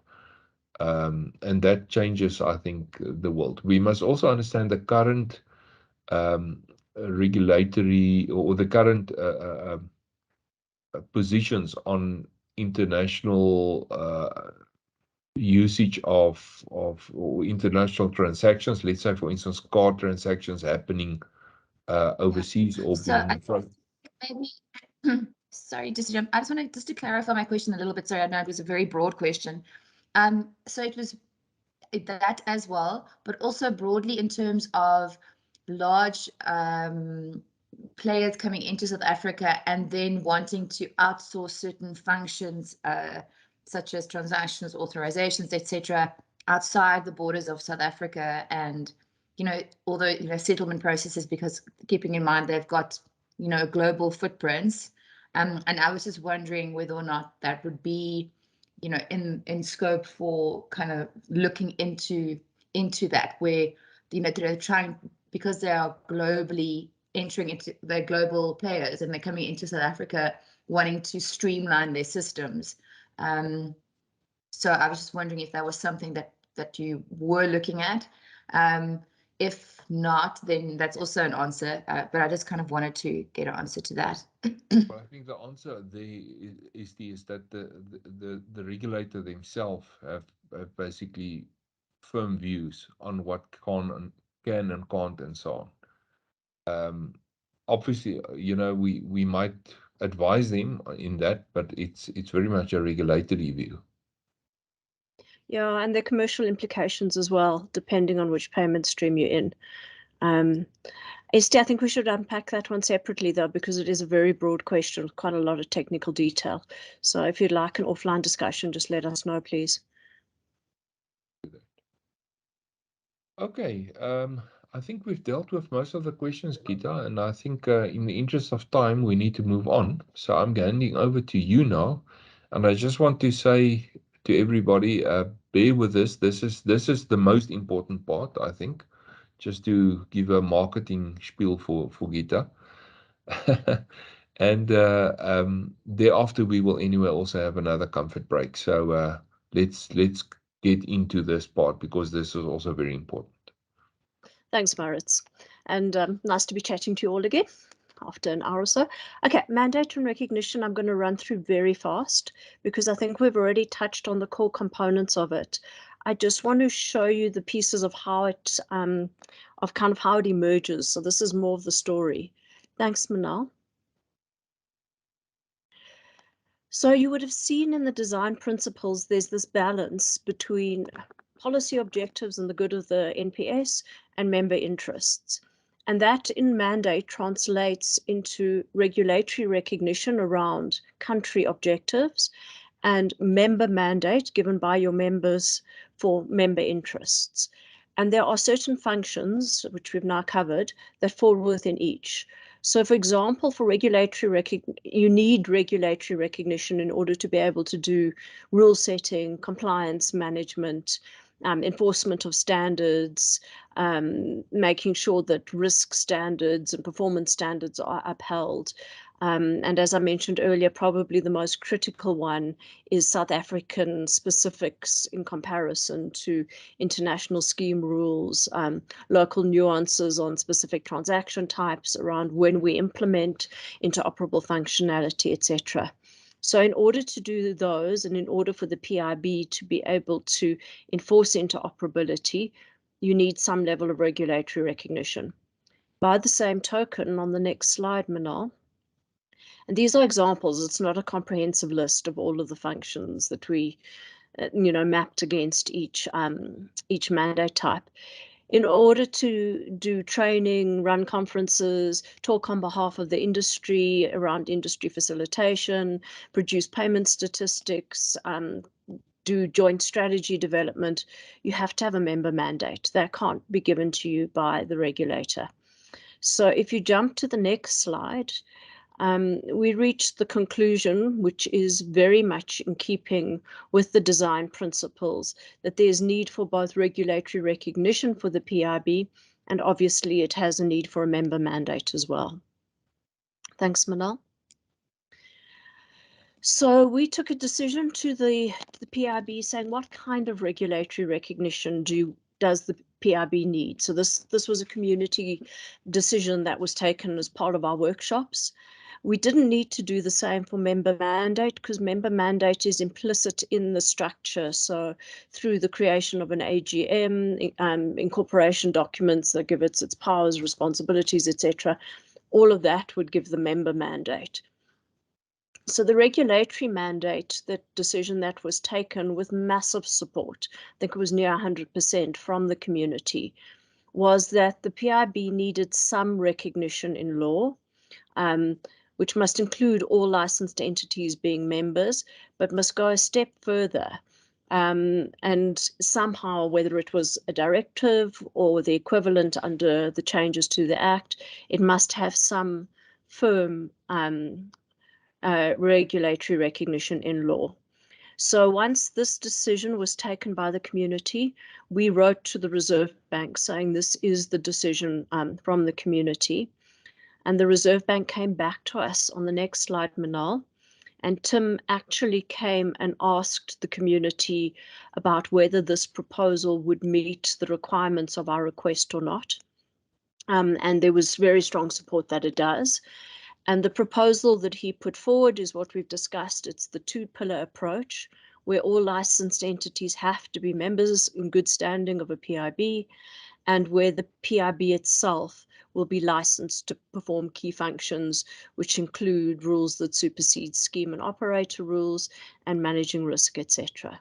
So that is the story about how we got to the point that we did. It was in response to a request that was from the community, which was interpreted by the Reserve Bank, and they came back to us with this proposal.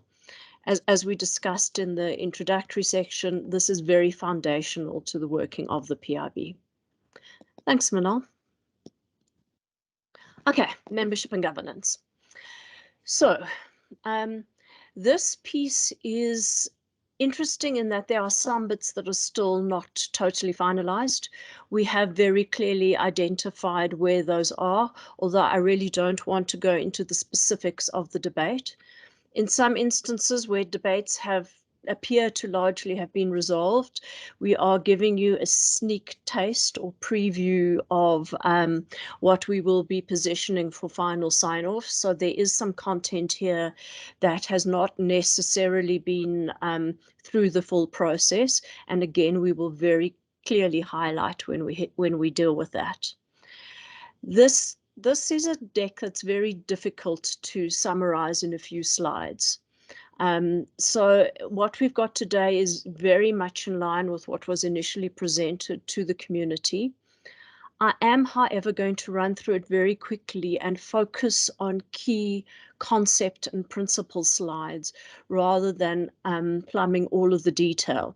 So if there is something I skip over where you'd like more detail, please shout. And if you have questions in looking at some of the content afterwards, please, you know where to find us. So just to explain the approach that we're going to be taking here. Thanks, Manal. The one thing I would like to say maybe before I even get into the detail is you will have noticed that there is a very strong build-up of content that rests on each other. So you start off with the foundational principles, you then get into function and scope. Function and scope drive the need for a certain mandate. Function and scope and the mandate and the regulatory recognition then drive certain ways of working that play through within the membership and governance pieces. And then, of course, those structures drive elements that will play out in the funding conversation. So it's very difficult to pull these apart, and there is a very strong golden thread that flows through the build-up of the design.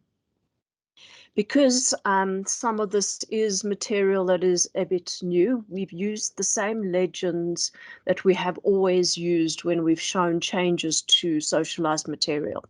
So if content has been removed, it's struck out in red. If content has been added, it's in blue. The moment it goes from blue to normal color is the point at which everybody has seen it and signed off on it. Black tick is still a recommendation. New slides means this is new content which will be formally positioned at the end of the month.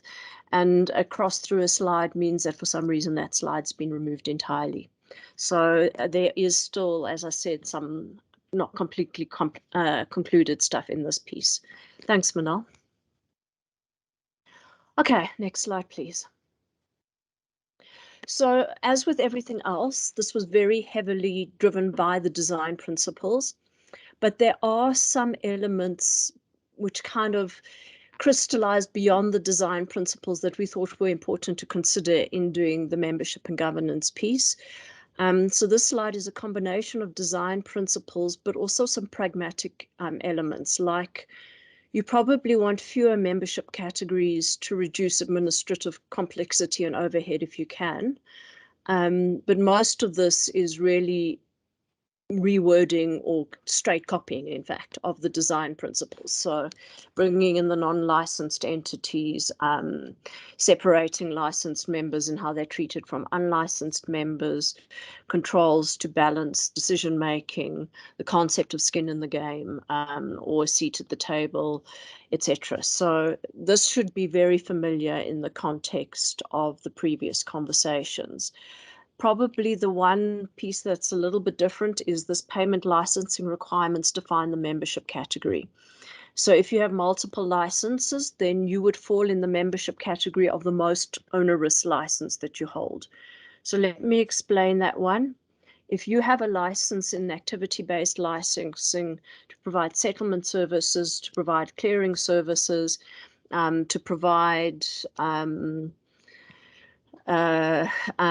to act as a system operator and to act as a TPPP. So you're licensed for a whole lot of things.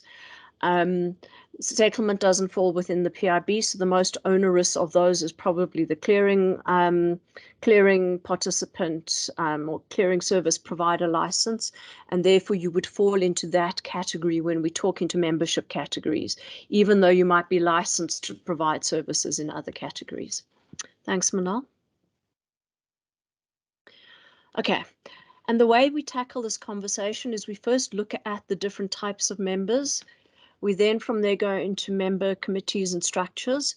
And I'd like to point out that this is where the real decision making and work takes place. So these are actually quite important. Then there's the board, which we've discussed to some extent as the ultimate governing body.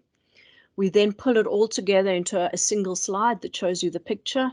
And then Cosmo later will tackle the funding piece of work. Thanks, Manal. Okay, membership, next one.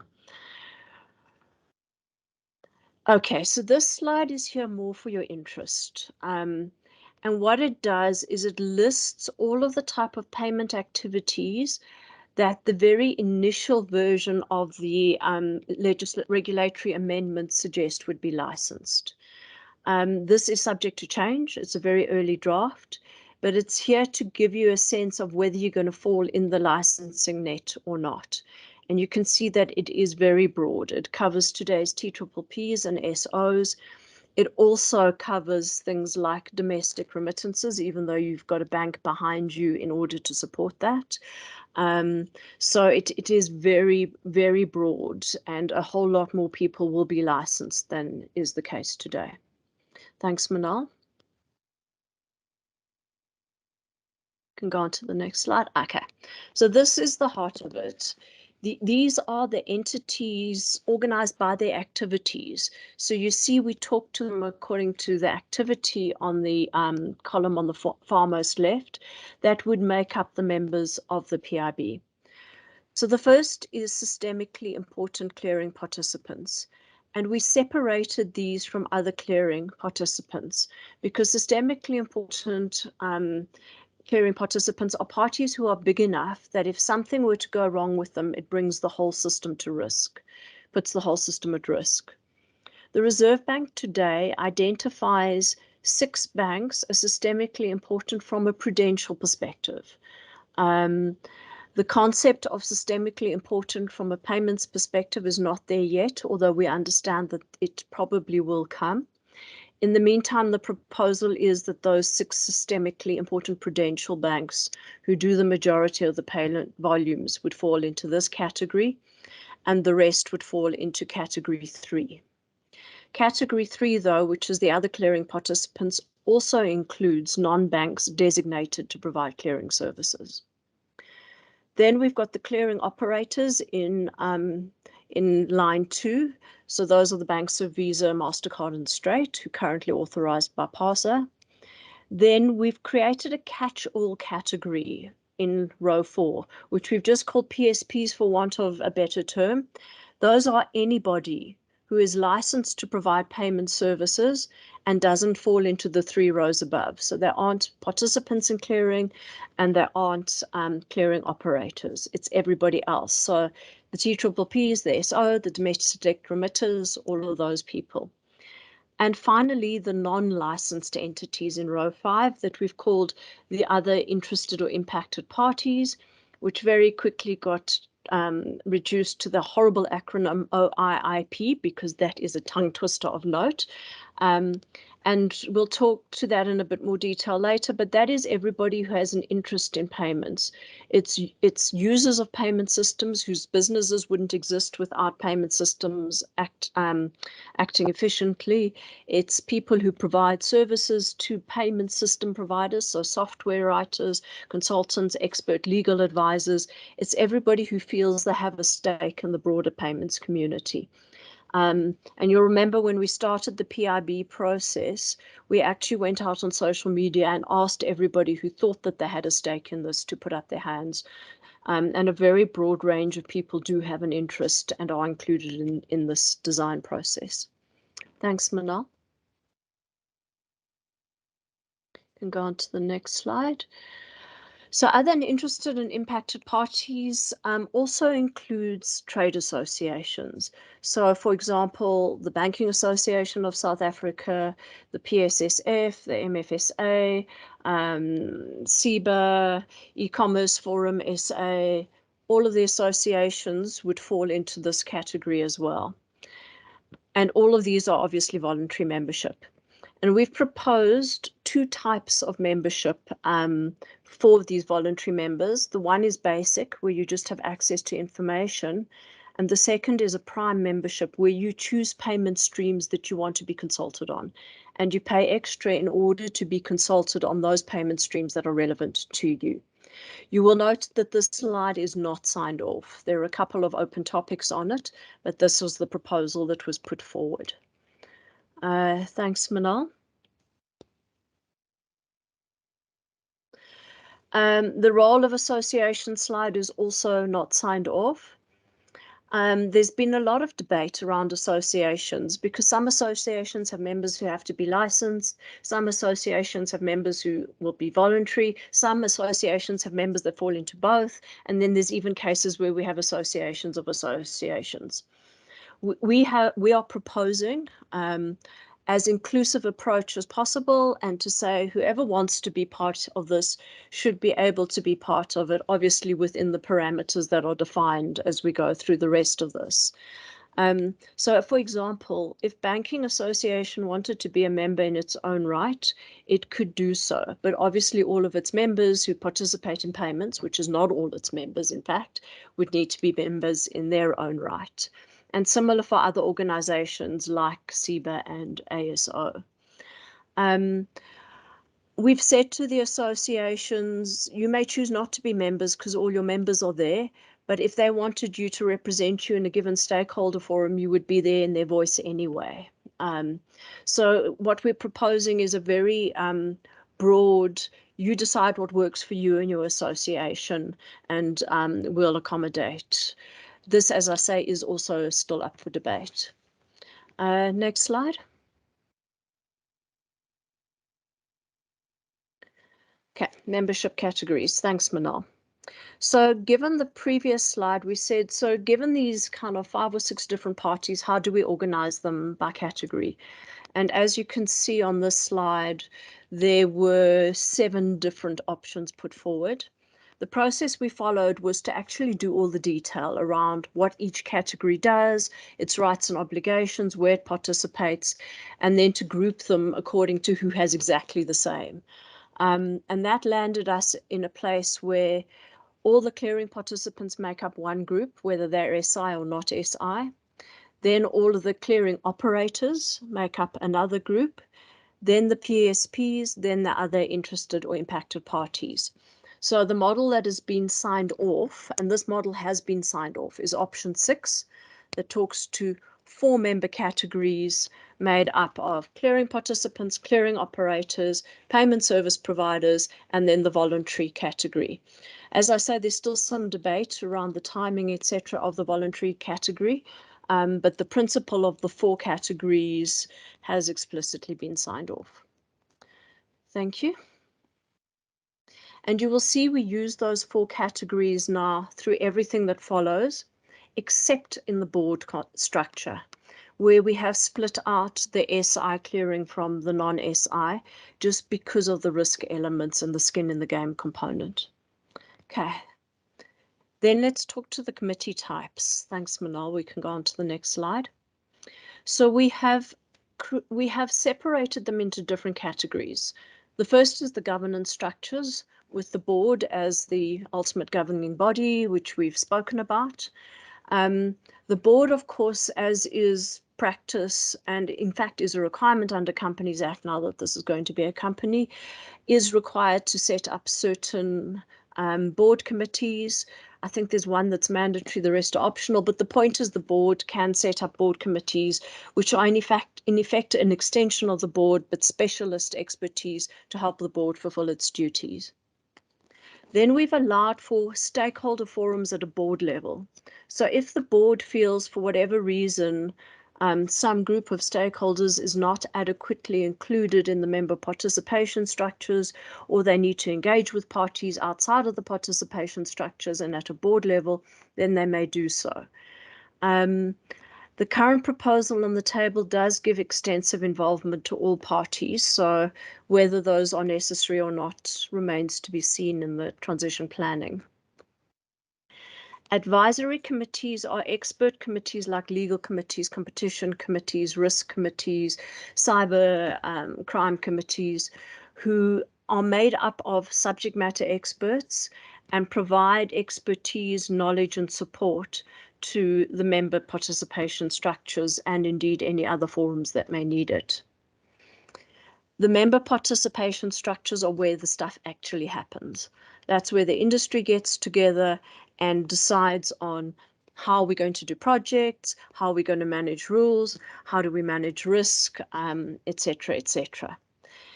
And then finally, as grey, is the PIB itself will have its own management structure. It must have an executive committee with authority delegated from the board in order to actually do the day-to-day running of this entity. That is not covered in the membership and governance piece. It's a piece, the structure of the PIB itself will have to be mapped out in the transition planning, but because that is a operational administrative function, it therefore is not a key component of the design of how the PIB will work. So what we are doing in this next section is focusing on the various member participation structures and how they are going to work and who has what involvement in them. It does come with a bit of a disclaimer in that we've identified member participation structures and said all of these must exist, but whether each of these will be an actual committee or whether things could be joined together or how they split across the various payment streams is work that will be done in the transition planning. So we've agreed on the kind of categories of work that needs to be done in structures, but the actual structures and whether, for example, a consultation structure is a mailing list with a shared database of information and documents remains to be seen. Thanks, Manal. Okay, so the member participation structures. Those of you who attended the various plenaries on this will remember we looked at it from a member involvement point of view before a structure point of view.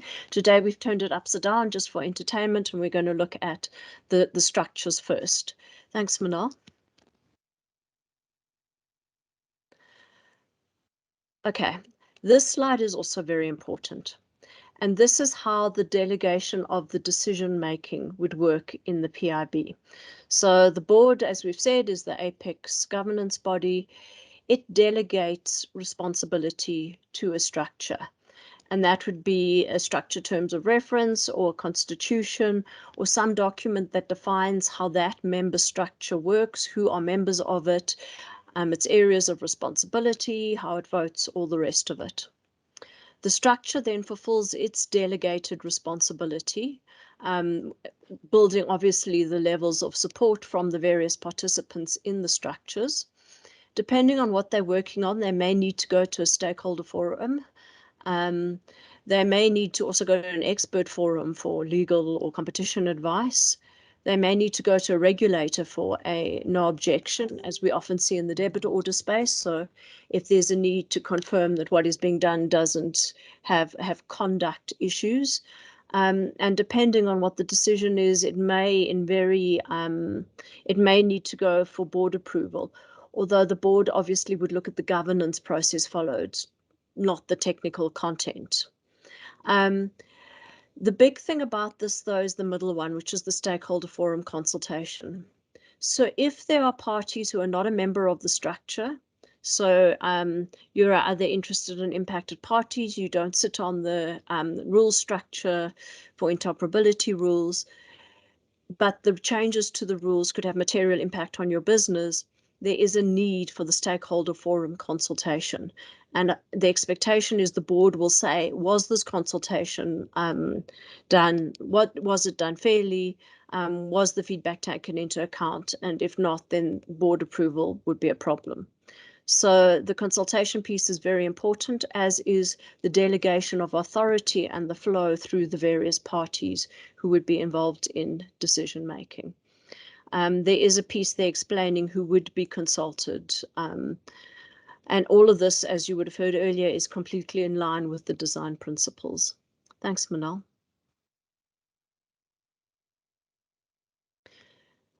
Okay. The other thing we did, and I'm not going to spend time on this, is in looking at the various structures, we literally mapped all of the functions against which structure will fulfill them. And maybe what I will do at this point is just explain the structures. So we talk about Stratco structures, which take an overarching overview of all of the elements that are taking place in a given payment stream. So whether it's strategic, whether it's regulatory, whether it's risk-based, we're proposing that there is a single overarching structure that has a view of all of it. And we're proposing tentatively that it is split into 4 different areas. So low value debits, so the whole collections world, low value credits, which would be the payments world, card, and then potentially our high value credits environment. But you can see there are ways we could chop and change that slightly differently. Then there are the rule making and regulatory structures, which do the rule setting, the standard setting, monitoring compliance. Then there's a risk and oversight and operational effectiveness structures. Those would be the guys who look at risk. They would look at crisis and incident frameworks, the KPIs and KRAs that Moritz spoke about earlier in terms of operator performance. The strategy structures are probably going to be rolled into the Stratco structures. Then project structures. So if you're running a specific project, it'll need a dedicated structure. And then the consultation structure, which is the environment in which you will consult with all the parties who are impacted by a given change. And as I said, whether that's a physical meeting, whether it's a mailing list, whether it's some other technology solution, we don't know yet. We also acknowledge that there are some functions that don't fall within a member structure. And just for completeness, we share those. So industry representation and facilitation probably falls across all the structures, depending on the topic. So you'd probably set up a dedicated meeting or forum or structure to look at feedback on, for example, open banking. And then there are functions which are management responsibility, and those would be things like administrative support, training, although there is a number of people have pointed out to us that there should be wider involvement in the community in the capacity building work. Research, payment statistics are functions that would have to be done by management and therefore cannot be delegated to a structure or cannot be put within a structure. Okay, thanks, Manal.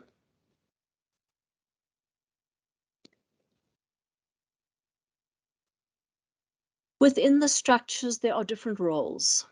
So you could be a voting participant, you could be consulted, you could be informed, and the difference between consulted and informed is partly around what type of voluntary membership people choose, but also around, is there a need for you to be consulted? So if you're not impacted by a decision at all, then there's no reason for you to be consulted on the decision. Only parties who actually are legitimately impacted should be consulted. And then their expert advisors is more the subject matter experts sitting on an expert forum. The board would create participation structures, delegate the relevant authorities, and it should also be noted that some structures won't involve voting. So advisory committees, so the expert committees and stakeholder forums, which is really an engagement opportunity. Thanks, Manal. Okay, participation in structures. And I'm going to now start running very quickly now that we've covered the key points. Thanks, Manal. Next slide. So the Stratco structures, we've said pretty much anybody can be involved in.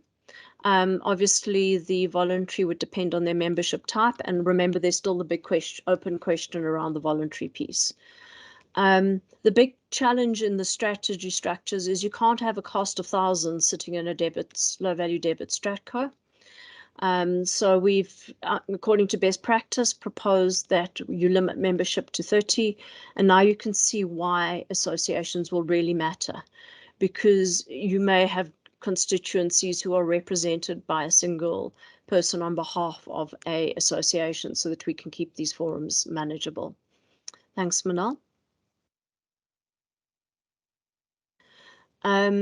Then rulemaking and regulatory structures. So these are the guys who do the interoperability rules. These ones, the only voting parties are those who actually play in the interoperability space, which is clearing at this point. But there is the requirement for consultation with those who are impacted by interoperability rules. There are some complexities in this around how you balance the rights of issuers and acquirers, and that's a very important conversation, but not going to spend time on it at the moment. Our sense is that everybody who participates in clearing in a given stream would have to sit on the interoperability or the rulemaking and regulatory structure, but that you probably need to have a supermajority vote in terms of rules. And we have recommended independent chairs for these. For the payment initiation piece, but for the actual rules, we've recommended member appointed. Thank you, Manal. As I said, the voting participants are only if you are actually playing in the space. So the clearing participants, the clearing operators, impacted parties are consulted. The only place it's different is if you're talking about standards for payment initiation layers. And then compliance obviously has to be by the PIB itself and independent. It wouldn't be done by a member structure. Thanks, Manal. Okay, operational risk and operational effectiveness. Again, this is the people who participate in the space. So those who actually are involved in clearing. This we have proposed is chaired by independent SMEs, which would probably be PIB personnel. And this would deal with things like the risk frameworks, the KPIs we spoke about before, the incident management frameworks, etc., etc. Thanks, Manal. We can jump to the next one. Again, we've talked about supermajority voting here and consultation of impacted parties. Thanks, Manal. Strategy structures, as we've said, are probably part of the stratcos, limited numbers, although open to everybody. There would, we think, have to be overarching payment strategy environments that look at convergence across streams. So it's not good enough just to look at low value credits and card, because they're both offering separately, because they're both converging on offering real-time payments. So, you have to have somewhere where you look at things like that and QR codes, which are applicable across all real-time payments, whether they're card or EFT based. So we do think that there will need to be specific overarching payment strategy environments. There will probably have to be specific strategy working groups on things like QR codes, proxies, etc., or even dedicated strategy structures on emerging topics. Like the example we keep using is open banking. So there would have to be some flexibility on these, and many of them would be created ad hoc as and when needed, but they would feed into the stratcos who take the overview across the various payment streams. Thanks, Manal. And there we've pretty much opened it up to everybody who is a provider of payment services with consultation with the users of payment services. Thanks, Manal. Project structures are obviously ad hoc and per project, and everybody who's involved in the project needs to be there irrespective of their role. So this is the one place where we see users very heavily involved, as in fact is the case in PASA today when we look at the AC Steerco, for example. So this is not without precedence. And everybody who has to deliver in order to make a interoperability project work would need to have a seat at this table. Thanks, Manal. And you can see that reflected in the fact that everybody who's involved needs to be there. Again, to keep it manageable, some of it will probably have to be via associations. Otherwise, you could land up with costs of thousands, which is unworkable. Thanks, Manal. And then the consultation structures. As I said, this is not necessarily a structural forum, although it might be, but there has to be a means of consulting when, for example, rulemaking and regulatory forums make changes that could impact on parties who are not sitting in the room. And the purpose of these structures or processes would be to make sure that that consultation happens. Obviously, the parties from the decision-making forum would need to be represented there to consult and to engage with the parties who are being consulted. Thanks, Manal. And you can see what happens there is they're the parties who consulted and everybody else is informed. Thanks, Manal. What we then did, and I'm going to flick through this very fast, is we turned it on its side and we said by member category, so the 4 member categories that we spoke about, or in fact the 5, because we hadn't put the clearing participants together at that point, what rights and which structures do each of these parties sit in? We're not going to spend time unpacking this now. In the later session where Moritz is going to talk about a day in the life of, or personas, explaining how specific entities will engage with the PIB, there's a lot more color on it. So this is really just for your interest. Manal, the next slide. I'm just going to explain the layout. So you can see all the structures down the left-hand side. So advisory committees, board stakeholder forums, stratcos, rulemaking, risk and operational, etc. Across the top, you can see the role on that. So voting, consulted, informed, or expert advisor. And this table in particular is for systemically important clearing participants. And you can see that they vote in the majority of the voting forums. There's not many places where they're consulted because they don't need to be, but there are places where they're informed, for example, the consultation structures. Manal, let's skip over the next one, which I think is the operators. Skip over the next one, which is the other clearing participants, which is exactly the same as the systemically important. And now you can see why we put them together as one member category, and go on to the PSP, which is the next slide. Now, the PSPs, you see, are actually voting participants on quite a broad range of structures. Where they're not a voting participant, they are consulted. And everybody in all of this has the ability to put SMEs into expert environments and to be informed where they are not voting or consulted. Thanks, Manal. Let's look at the next one. So the voluntary members, as I say, still up for discussion.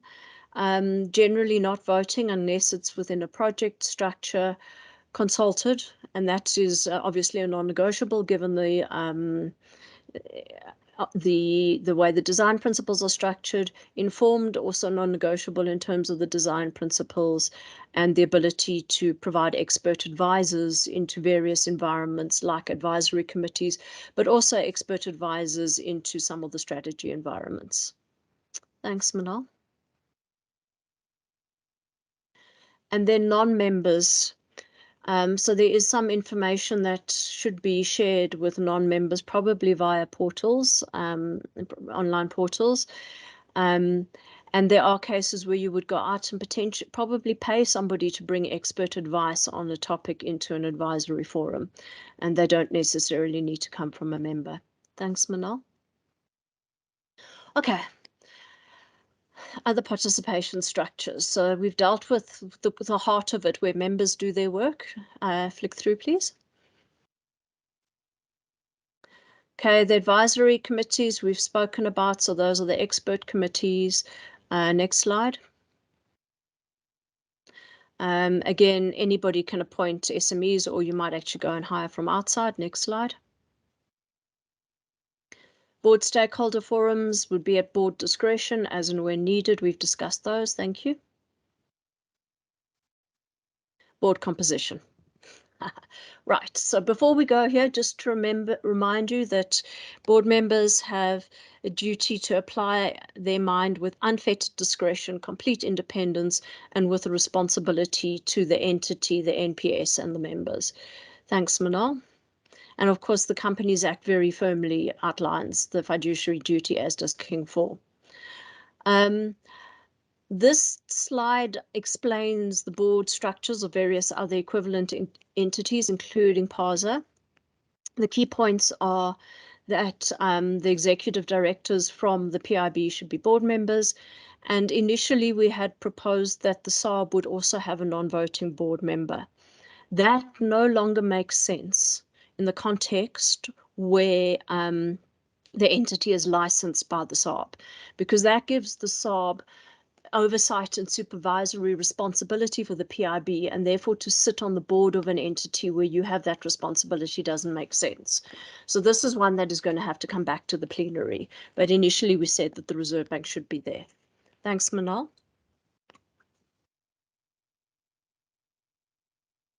So King 4 recommends that the majority of directors on a board should be non-executive, i.e. not working for the entity, and that the majority of the non-executive should be independent. And this is the one place where we have diverged a little bit from King 4, because the kind of expertise and skin in the game that you need on this board means that you cannot be majority board independent. So to balance that, we have proposed an independent chair and vice chair, and we'll look at the split of independence on the following slides. Thanks, Manal. Board size, we've said got to keep it manageable between 10 and 15. Given the kind of sensitivities around negotiating the structure, we've landed up at 15. Thanks, Manal. Okay, so we've gone through various board composition options. At the last plenary, we recommended option 5, which still had the Reserve Bank in there. We think we are quite close to agreement on option 6, which has 2 executive directors, so 2 PIB employees. And you'll notice we always want the 2 there, not 1, so that they keep each other honest. 4 independent directors, and again, you'll note we've never dropped below that, so it's 4 out of 15. Then 6 from the clearing participants, which means they do not have a majority, and 3 from the PSP and other interested and impacted parties from the rest.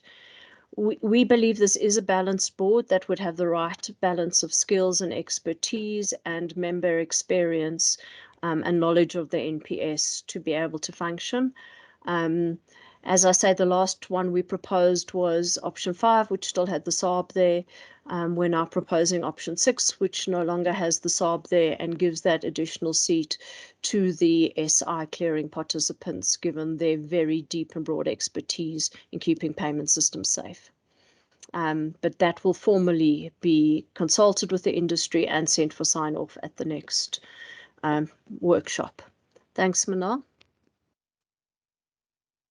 Board committees, we've said that obviously the entity will have to comply with the law, but the board needs to decide what board committees it needs to fulfill its duties. And that's all this slide says. Thank you. The board member appointment process. Okay, we'll start with the easy one, which is the appointment of independent board members.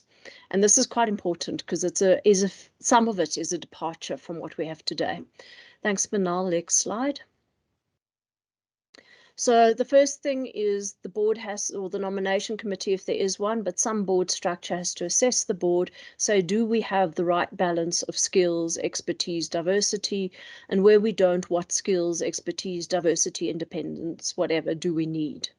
So you first define what the requirements are, you then define a candidate criteria, and then you obtain candidates.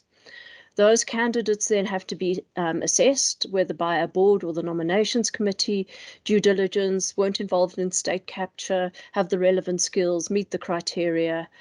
The board can then appoint on an interim basis until the next general meeting, and at the general meeting, the board recommends the independent directors to the general meeting, and the general meeting approves or declines that recommendation. For those of you who are PASA members, this is pretty much how the PASA process works and is very in line with how independent board members are generally appointed. So this one is kind of stock standard. It gets more interesting when we get to the member elected or appointed board members. So next slide, Manal.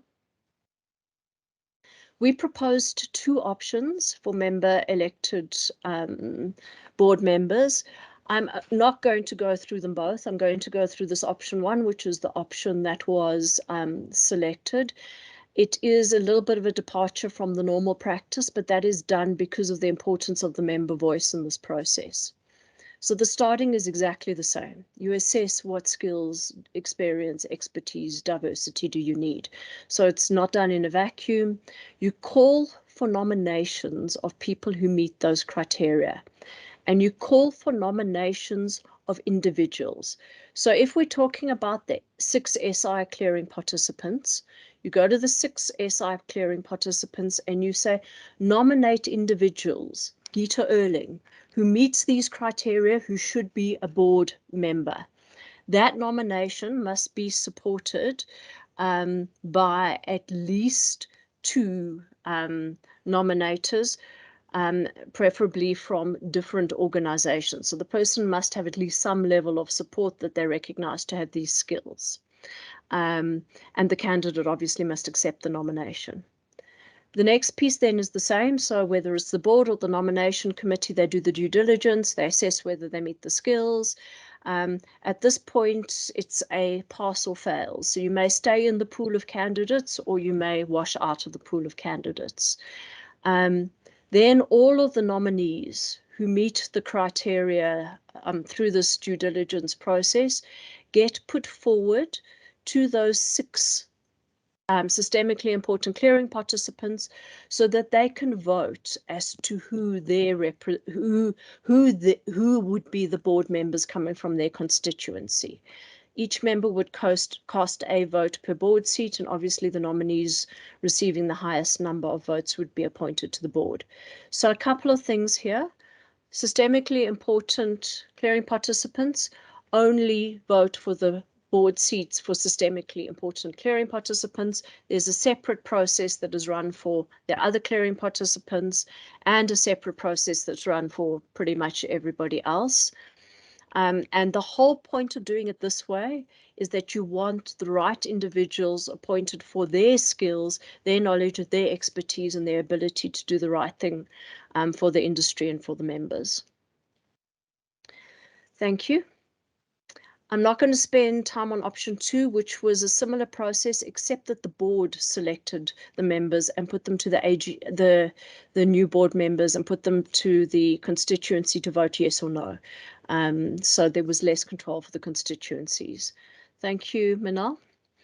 The summary slide says we've gone with option 1 because of the member-based nature of the organization, acknowledging it is a deviation from the normal practices, but thinking that it's a good compromise in giving members a meaningful voice in the board. Thanks, Manal. Board mandate. Thank you. I'm not going to spend time on this. This slide is basically an explanation of the Companies Act, how the general meeting through the memorandum of incorporation gives the board its powers, etc., etc. This is basically theory. Read it in your own time if you're interested. There's one relevant piece, and it's not signed off yet, and that is voting at the AGM. Our proposal has been quite similar to what we do in the PSO design process, where each core or each category has got to have a majority vote, and we're proposing that 3 out of the 4 member categories would have to vote for a resolution to pass, so that no one party can veto. This is still completely up for debate. So that just gives you the context. Please do understand, though, that in terms of the Companies Act, there are certain things like changes to the MOI, which require special resolutions, which will require a supermajority like a 75% or an 80% anyway.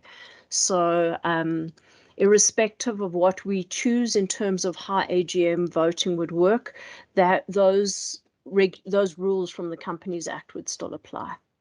Thanks, Manal. Okay, next slide is the conceptual structure. So what does it look like when you put it all together? Yeah, so at the top, you've got the general meeting, which is the members. The members appoint or elect through the process that we've spoken about the board. The board obviously is the apex governing body, has the fiduciary duties. It's the limit of its powers are determined in terms of the memorandum of incorporation.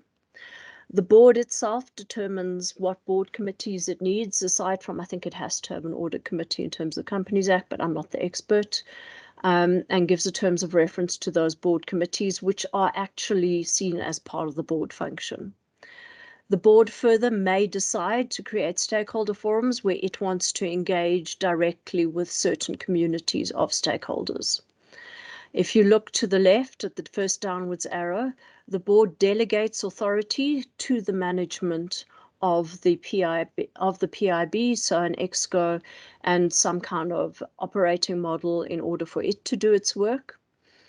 The board creates all of the member participation structures and gives those terms of reference, or they define constitutions or whatever it is that is signed by the board, and delegates authorities to those environments. That would include the expert committees we've spoken about, which you can see are half member and half not member, because you might bring in non-member experts, and all the member structures. So the overarching stratcos, the various strategy forums, which could be separate to the stratcos. If they're cut across different payment streams, then the rulemaking, regulatory, risk operational, effectiveness, project, and consultation structures. So this slide basically pulls together everything that has been discussed and puts it into one picture. There's quite a lot of devil in the detail as to going and defining each of those forums, and that is part of the work that we would do in the transition planning. Thanks, Manal. Right, on to our next section, and it's my privilege now to also then introduce Cosmo again to you. Cosmo is our Chief Financial Officer at PASA.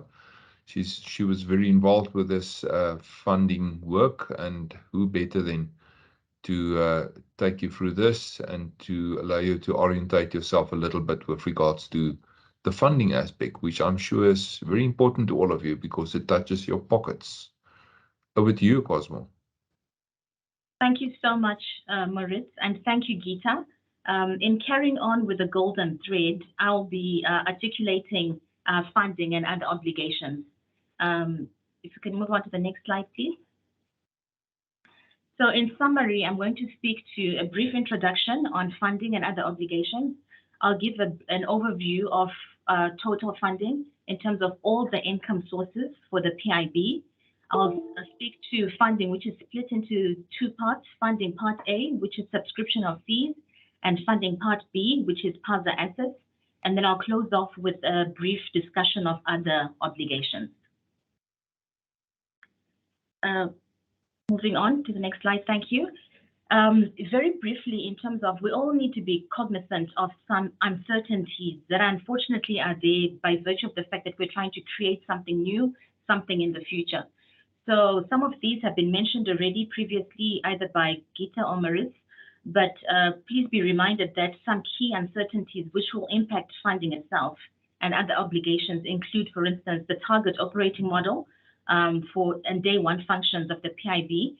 While we're very close to understanding what that looks like, there's still some effort and work that needs to be done in order to ensure that we cost it appropriately.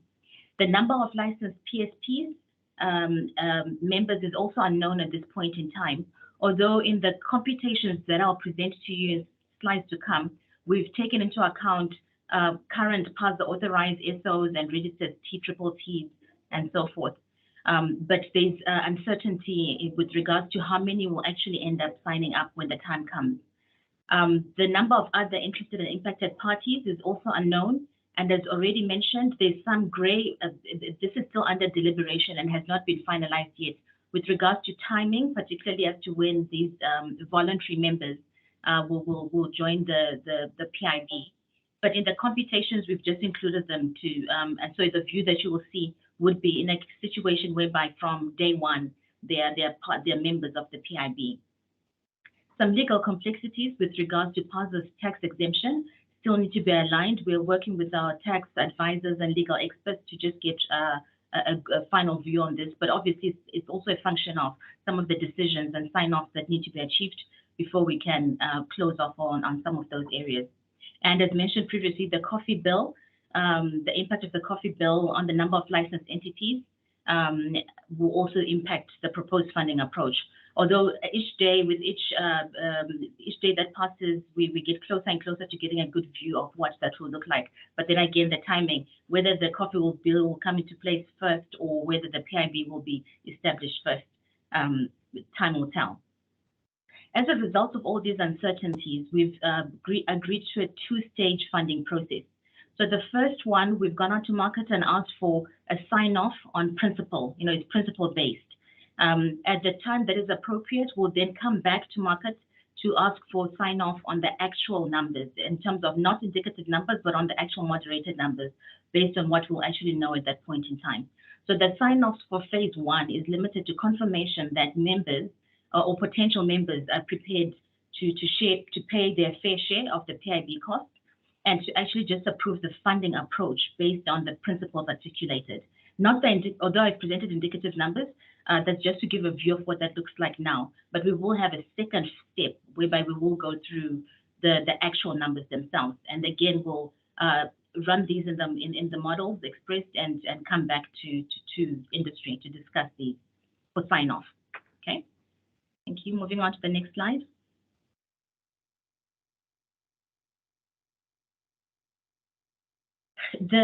When we look at the national payment system and we look at the critical role that the PIB plays, we think it's very much aligned with it being a shared public goods utilities. So here we're looking at the infrastructure that is established, and by infrastructure, I'm looking at structures and facilities and so forth that allow for common payments to be done and to ensure that there is interoperability of payments, and the role that the PIB plays in that. We see this as a shared public goods utility. So here we're looking at, it's similar to roads that are established, buildings, etc. So in looking at it as a shared public goods utility, we've basically looked at estimating or proportionating the cost according to the NPS usage. So the approach taken to pricing is that we've priced for risk. And risk here is represented by transaction volumes and values. We've priced for the benefit derived, which is represented by revenue earned from payments. Again, this is aligned with the volumes and values as an approximation, and the effort expended by the PIB, which is represented by membership rights and obligations. You'll see in the actual formulas that are further presented that in that way we feel we're able to actually then share the cost based on some level of usage in the national payment system. Thank you. The next slide, which speaks to funding guidelines. Thank you. So with regards to the funding guidelines, we followed the funding guidelines, which are very similar to the guidelines, the broad guidelines that we've used in this whole project, which I'll unpack some of the key ones to note. But first and foremost, the board, as mentioned, is the apex of the governance body of the PIB. So the board shall be responsible for approving the annual budget for the PIB. The members will be engaged through the AGM in testing the acceptability of the budget to make sure that they agree with it, they're prepared to fund this budget and so forth. Keep in mind that the budget is driven by business as usual compliance, as well as some other projects that the PIB will be running to support the national payment system. So a two-step process has been followed. An expert working group has been put together to determine the guidelines that I'm unpacking and the formulas and the models and the numbers that I'm going to speak to now, these indicative numbers. But step two, as mentioned earlier, will then come back to re-engage the community once we actually have the PIB budget on day one, which will be put together as part of the transition. The budget will be funded by allocating the costs between the member categories expressed earlier by Gita, which is your direct clearing participants, which includes the SIs and other clearing participants, the system operators, the PSPs, and other interested or impacted parties, with that slight disclaimer on other interested and impacted parties. For now, they're included in all the analysis. Funding from direct clearing participants will be calculated based on the payment system market share or throughput, based on clearing volumes and values. We have to come up with some scientific way of computing this. So volumes and values, particularly for the clearing participants, is the most reliable source of information or data that we can actually use to help in this computation or in this formula or model. Funding from the PSOs will also be calculated based on their market share or total throughput across all their managed payment systems. Again, calculated for clearing volumes and clearing values across their payment systems. With regard to the PSPs, we've had to look at it a bit different from the two categories mentioned earlier, where we calculate based on the number of payment streams that they participate in, moderated for the size of the PSP.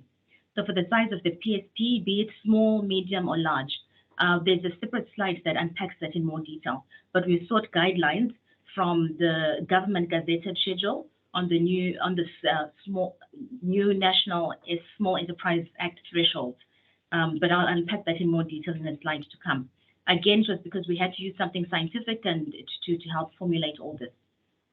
Because with the PSPs, remember, it is not always practically possible to allocate funding based on their market share or throughput, because the different PSPs are involved in many different types of activities. Thank you so much. The next slide, please. The next guidelines, the voluntary members have also been included in the proposed funding model, and they will pay a nominal or a fair amount through a fixed fee because of their limited involvement in the PIB structures. And again, depending on the membership option that they've opted for, it will determine how much they contribute between the basic and the prime. Again, I've got a slide that unpacks this further on. The number 7, the members who have historically not contributed to PASA's assets need to commit to pay an equitable share of the PASA assets that will be transferred to the PIB. Again, I've got another slide that unpacks this in more detail, but it should be in proportion to their annual funding to ensure some level of fair recovery, or another way to look at it is some aspect of seed funding or contribution to the new entity.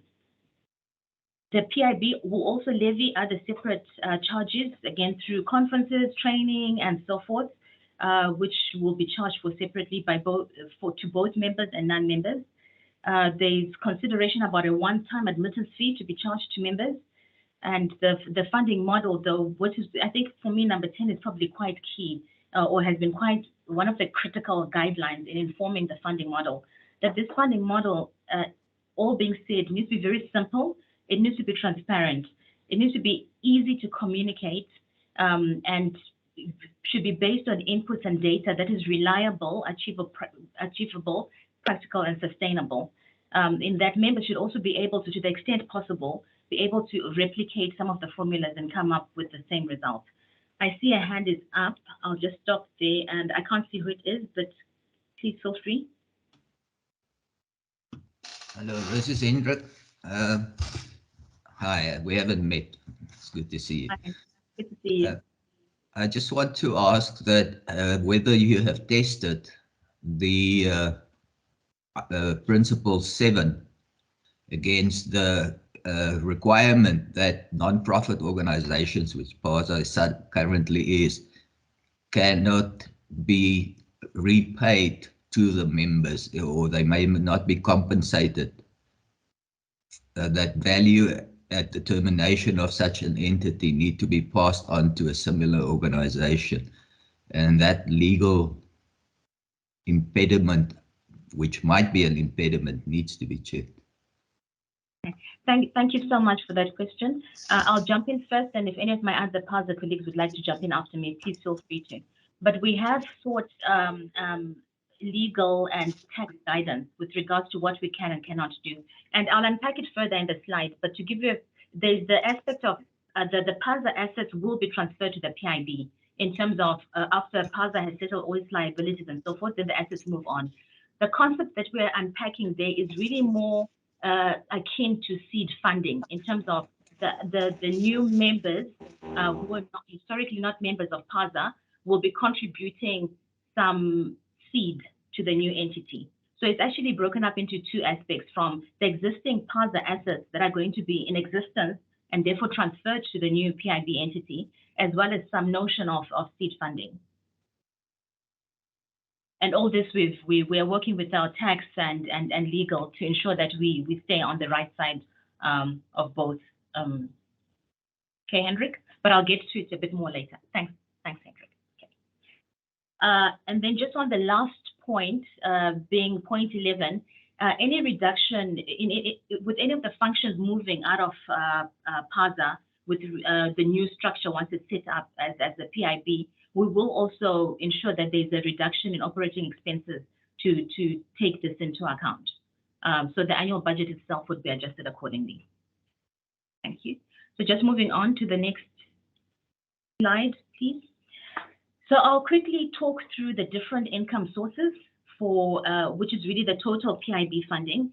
To start off, as we all know, and as Hendrik has just mentioned, the PIB would be a not-for-profit organization. So the intention is not to make any profit, it's pretty much to determine how much is required from a budget perspective, and this is then sourced from the members. So the total member obligation is really split into three parts. There's the annual budget allocation, which is applicable to all the members. There's a bit that I've touched on briefly now with regards to the PASA balance sheet that moves assets that moves to the PIB, as well as any other associated SID funding, which will be captured in Part B, and then Part C, the additional levies that are charged from time to time. The additional levies are the ones that I've mentioned earlier, being training, conferences, access to management information, and so forth, of which these will be charged separately and are not included as part and parcel of the normal budget process because it's a function of when these are run. Moving on to the next slide, of which I'll unpack those 2 points quite a bit in detail. So that Part A, which I spoke to earlier, which is that annual budget allocation, which is applicable to all members, it will be done in 3 conceptual steps. So the first step, we've got the board, which is the overarching governing body for the PIB. They will approve the total annual budget, which will have undergone a very rigorous process in terms of just all the needs for the PIB from a strategic perspective, from business as usual, keeping the lights on, compliance, governance, and so forth. Members, as mentioned earlier, will be involved in deliberating this budget through the AGM in terms of just testing how reasonable or acceptable the budget will be due to the fact that the implications are obviously the whole of the PIB is member funded. So that's step 1, approval of that overall overarching budget. Step 2 is to determine the income expected from the voluntary members. The voluntary members, as mentioned earlier, these are the other interested and impacted parties, which will be, of which their membership fees will be based on a basic or a prime membership fee. I'll unpack this a bit further in another slide to come. So we'll remove that portion first. And as mentioned earlier, the discussions are still underway as to the timing for when the voluntary members will be part of this formula or part of the PIB members. Once that's out, the remaining balance is then allocated to the various members in the different categories. And I'll show you in the slide to come now. And just also mention that the annual budget process with the board and the AGM gives the opportunity to adapt and refine the funding methodology. So every year, one will get the members and the board will get a chance to revisit what we've put forward now and refine it until we get to a point where we've got the most suitable funding model in place. Okay, thank you. The next slide, please. As mentioned earlier, PSPs and voluntary members will be moderated, their contribution or their funding requirements will be moderated for their size. Again, because you've got such different sizes, to apply a one shoe or one formula fits all was not really the most ideal. So we tried to come up with something that's independent, something that's scientific in terms of coming up with a sizing.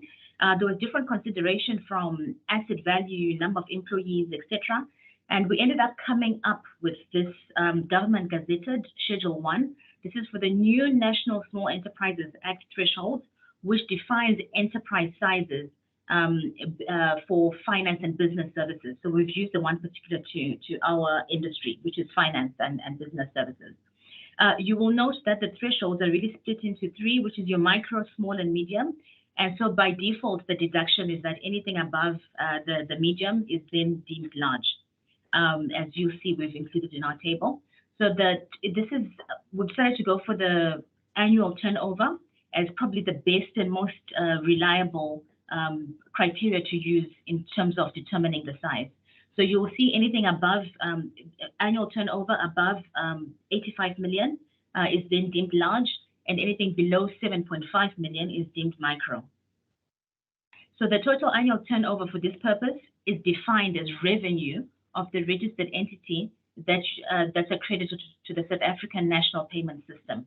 And it will be based on self-declarations and so forth, because by virtue of the fact that not all the information is necessarily publicly available, we'll work with that which we can access, but for those where we don't have publicly available information, we'll be relying on self-declarations in terms of the turnover, which therefore determines the size. We will be conducting a survey over the PSPs for us to determine the spread, because that will impact our formula, the intricate details with regards to our formula. Okay. I see a comment has just popped up with regards to David is saying, regards turnover, with regards to payments, confirming the turnover should be turnover derived from the use of the system. Yes, David, as in it will be turnover based on the revenue that's accredited to the South African National Payment System. So correct. Yeah, I just want to add a bit to this one though, Cosmo, because the challenge with the PSPs is that their volumes are counted through the banks. You don't see them individually. So if you kind of licensed to do domestic remittances, we have no access to that information. So the systems would include your systems where you do domestic remittances, for example. So we're looking for a level of honesty and people kind of self-attesting to what extent they make revenue out of licensed payment services. So I hope that answers the question. Thank you, Gita. Minal, next slide, please. Thank you. So next, I will just quickly jump onto funding part A, which is the annual budget allocation. And please note, these are indicative numbers, but it's very important to get a view of the indicative numbers because the principle is one thing, and we need to see what it translates to when we now actually talk about impact on one's pocket, as Maurice mentioned earlier. Quick recap, pricing determinants were we've priced for risk, we've priced for effort, we've priced for value and or gains, which I articulated earlier.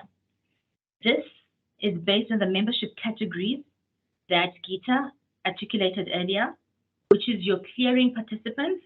You will see in the table, we've separated the systematically important ones to the other clearing participants through a dotted line because they're ultimately still in the same category, being clearing participants.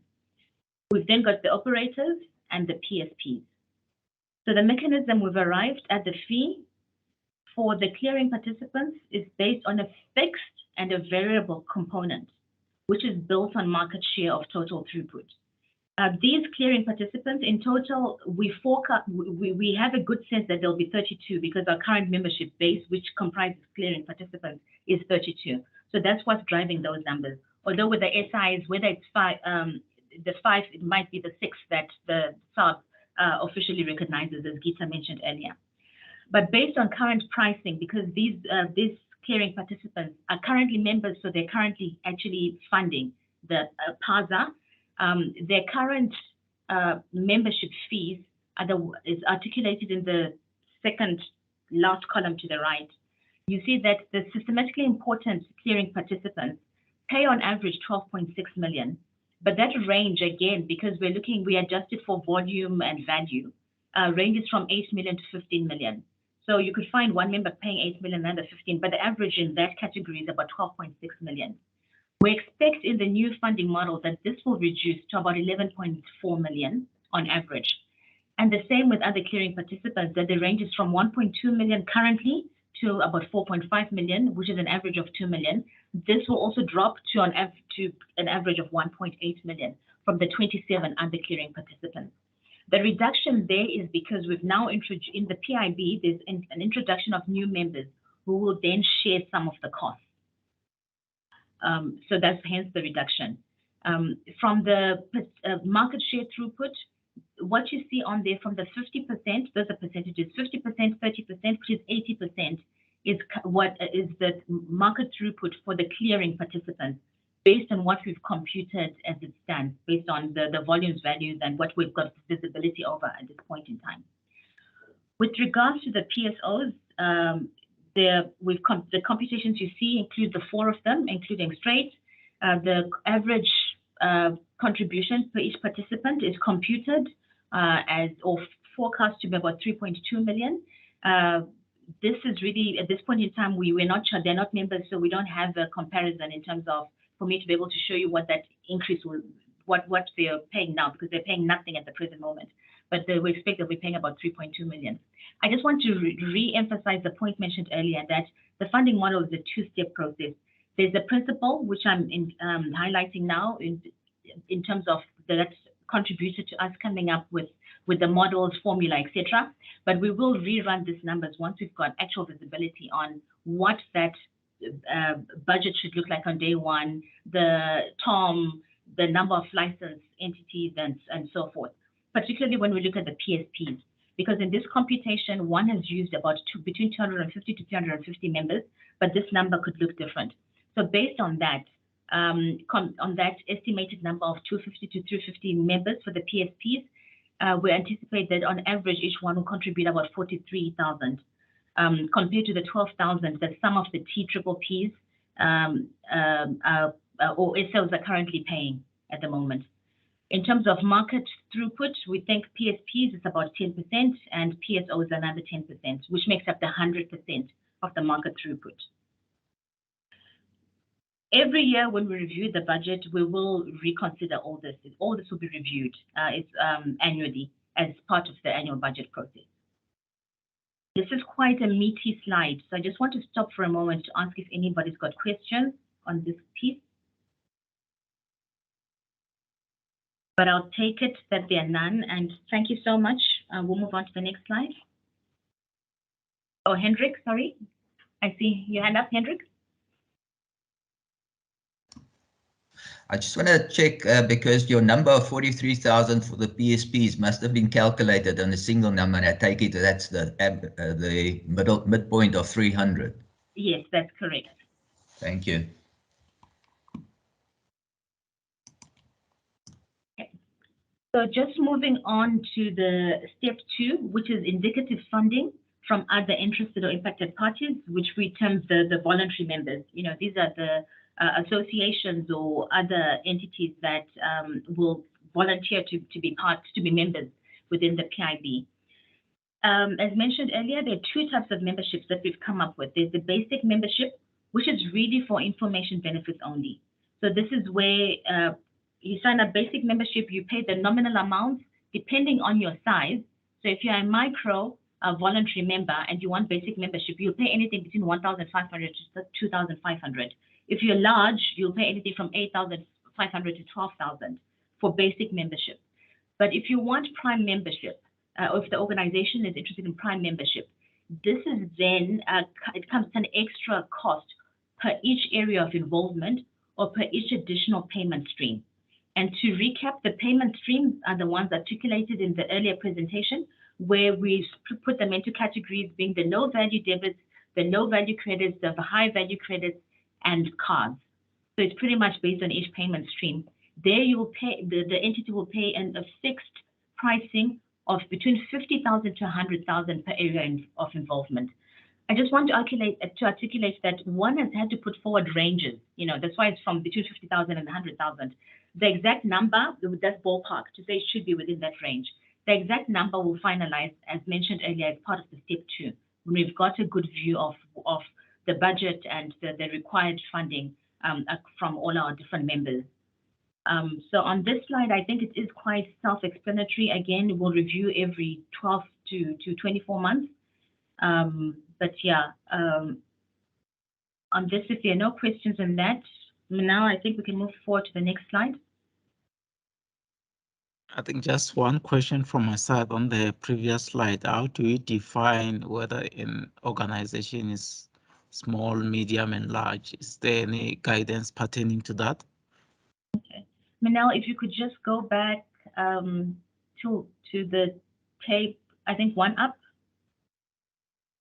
Yeah. So yeah, sorry, you go one down. Yeah. Okay. So the table that we've used is this schedule here, which is organization size for medium, small, and micro, which is really a government gazetted one, which is the threshold that the government uses for finance and business services. So we've used that as a good independent view or criteria to use. So again, it's based on total turnover, based on those parameters. Okay, no, thank you. Thank you. Thank you.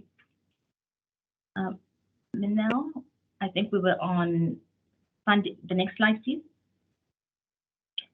So I'll now move on to the fair value share allocation of PASA assets. This is an updated slide to better articulate the point from earlier. So in terms of this, it's pretty much looking at the considerations for deciding the recovery of the fair value of PASA assets. So there are two key things to take into account. The PASA will cease to be and move and all its assets, it will pay up all its liabilities and so forth based on the requirements, the current constitution as part of dissolving or transferring into a new entity, the new entity being the PIB. So there will be some assets when at that D-Day when PASA becomes PIB. And so those assets will be moved, transferred across to the new entity. We're working very hard to make sure that we actually reduce that balance sheet or those assets from one entity to the other so that it doesn't raise any complications. But then there will be some assets that do need to be transferred into the new entity.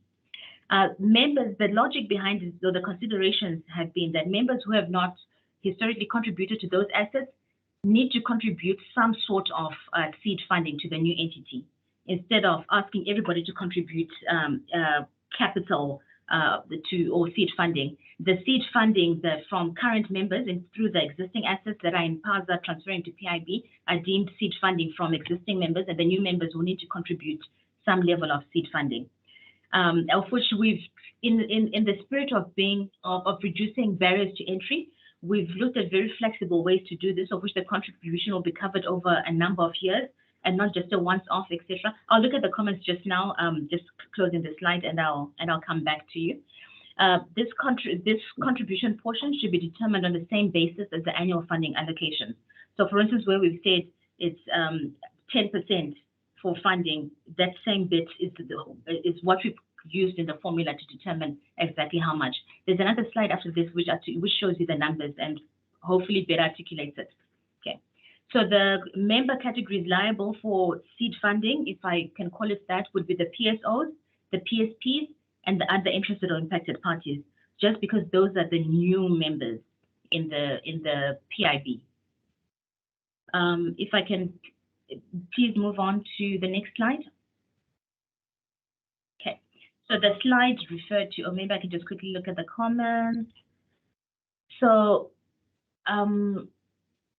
so I think, Cosmo, I've dealt with all of them except the last ones from David, which is the thinking on the fair value measurement of the assets in terms of the useful life of what's to be transferred. So I think it might just be worth talking about what actually sits on the balance sheet.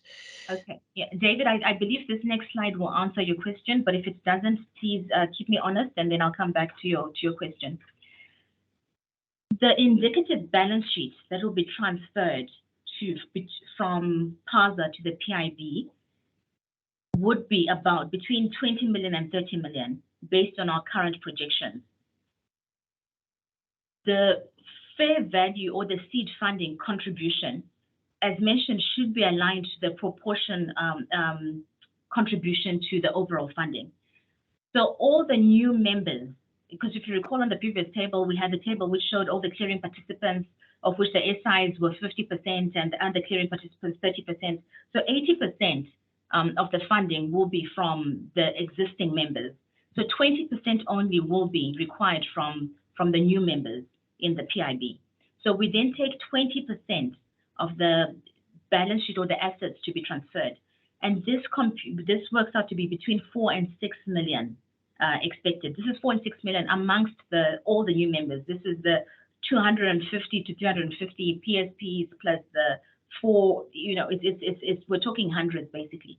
So the average cost, and in this computation, though, I've just used 250 and not the 300, just again to be more prudent, I've used 250 instead of 300. So if we divide that per member, it means that each one will be paying anything between 15,000 and 24,000 based on that balance sheet of portion of 4 to 6 million. There's an option to pay this upfront, a one-time admittance fee paid in year 1, and that's it. You've paid the 15,000 as an example, and that's it, addressing this seed funding or this contribution to the PIB. However, in an effort to avoid barriers to entry, we've given the option for payment over 5 years. And the thinking is that after 5 years, this seed contribution or seed funding has been paid up and we close the chapter and it's done. So should a member join midway, a new member join midway through the 5 years, we'll just prorate it. So if you join in year 2, it means 80% of this amount over the remaining 3 years. But after the 5 years, it's definitely closed off. So the average recruitment, should an entity choose to pay this over 5 years through a payment plan, would be anything between 3,000 and 5,000 Rand per year. The repayment options, again, we've tried very hard to be flexible and accommodating. They can be the full payment upfront, as mentioned earlier. This is the 15,000 to 24,000, and then the entity enjoys the full membership rights.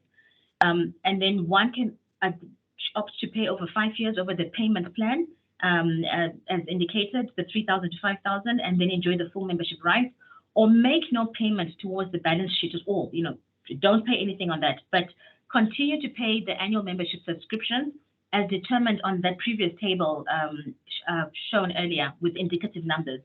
And then after the full recoupment has been made or seed fund contribution has been made, then one is then entitled to their full membership rights.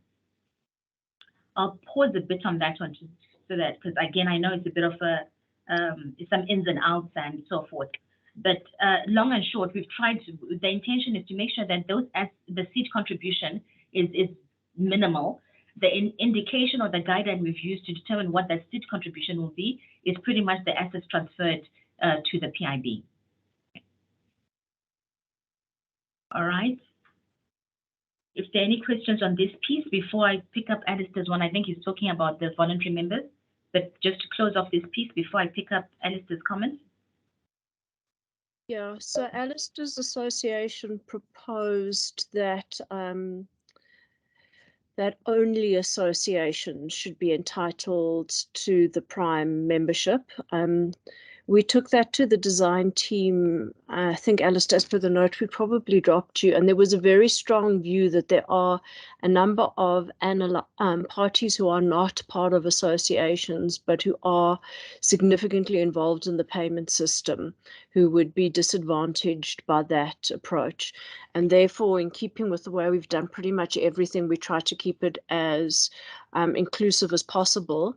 What we have done, and we haven't shared yet with the community, is we've proposed entry criteria for the voluntary members, which includes certain categories of activities and some due diligence, which would be largely akin to what you would get in a KYC world, because presumably licensing would do due diligence on members, but voluntary members who are unlicensed wouldn't have gone through that. So we've taken note of your concern and proposed putting in controls to deal with the concern, but to try and remain as inclusive as possible. I don't want to spend more time on this one, given that the purpose of today is training rather than debate. And maybe we can take it up offline, or we can raise it in the next consultation forum. Thank you, Gita. Thank you, Alistair. If there are no questions on this one, can we move on to the next slide, please? So the next is the last slide under funding and other obligations. And this really unpacks the other obligations of the membership categories. So you'll see we've got reporting obligations that we'll put forward for the different members. We've got commitment of resources, and we've got compliance obligations. And these are pretty much the same across all the different membership categories, where under reporting obligations, we do require members to provide information in the format requested and within the requested time or deadlines put forward to them. Obviously, this is because it feeds into a chain, and it allows us to then be able to take, to use data as submitted to ensure that we meet our own reporting requirements as the PIB. We expect the members to commit some resources, resources that are adequately skilled and mandated representatives into the structures that they participate in. And from a compliance ask, we do ask that they meet, all the different members meet the requirements of rules as set by the PIB. As mentioned, this is really across all the different categories. There is one change where at some point we considered whether voluntary members might have different reporting obligations, but after due consideration, the same requirements would be required for all members with regards to all the different obligations as mentioned. So that's the last bit under other obligations. I don't know if there are any questions. If there are none, I'll hand back to Maritz. Thank you, everybody. Right, before we step off funding, any last thoughts, any last questions perhaps in this regard? No hands, right. I think then we are moving towards the last section actually, and let's try to bring this to life now, and give it some color. So I've selected a ecology of actors. And you will see there's actually 11 of these personas that we've developed on the next slide, Manel. I'm not going to go through all of those. I'm going to just go through a few of them, but they might all be related to a particular payments activity. So that's why I say it's a set of actors related to a particular payments activity. And I'm going to first start with profile D, Manal, that's the bureau. If you can switch to that, find us that slide. While Manal is scrolling to the right slide, so this is the first actor then. Now this is a PSP. They participate in the payment stream in the form of, they sit somewhere between corporate companies or businesses. They collect on their behalf or provide a collection service on their behalf. They connect on the other side to sponsoring banks. Obviously, it's attractive for businesses to use this PSP because they do get the users better transaction fees. And on top of that, they also provide additional value-adding services. In this case, let's assume, let's play, they adding value in the form of reconciliation services. So the first question is, what is their membership and membership requirement? Now, it's clear PSP will be licensed, so this entity will be licensed by definitely the SARB, but because there might be potential direct consumer interfaces, it might even be that it's the SARB together with the FSC, the Financial Services, the FSCA. Now, let's look at how they then participate. Obviously, the areas of interest for them in the payment streams that the participants paid in very strongly would be EFT debits and also debit check.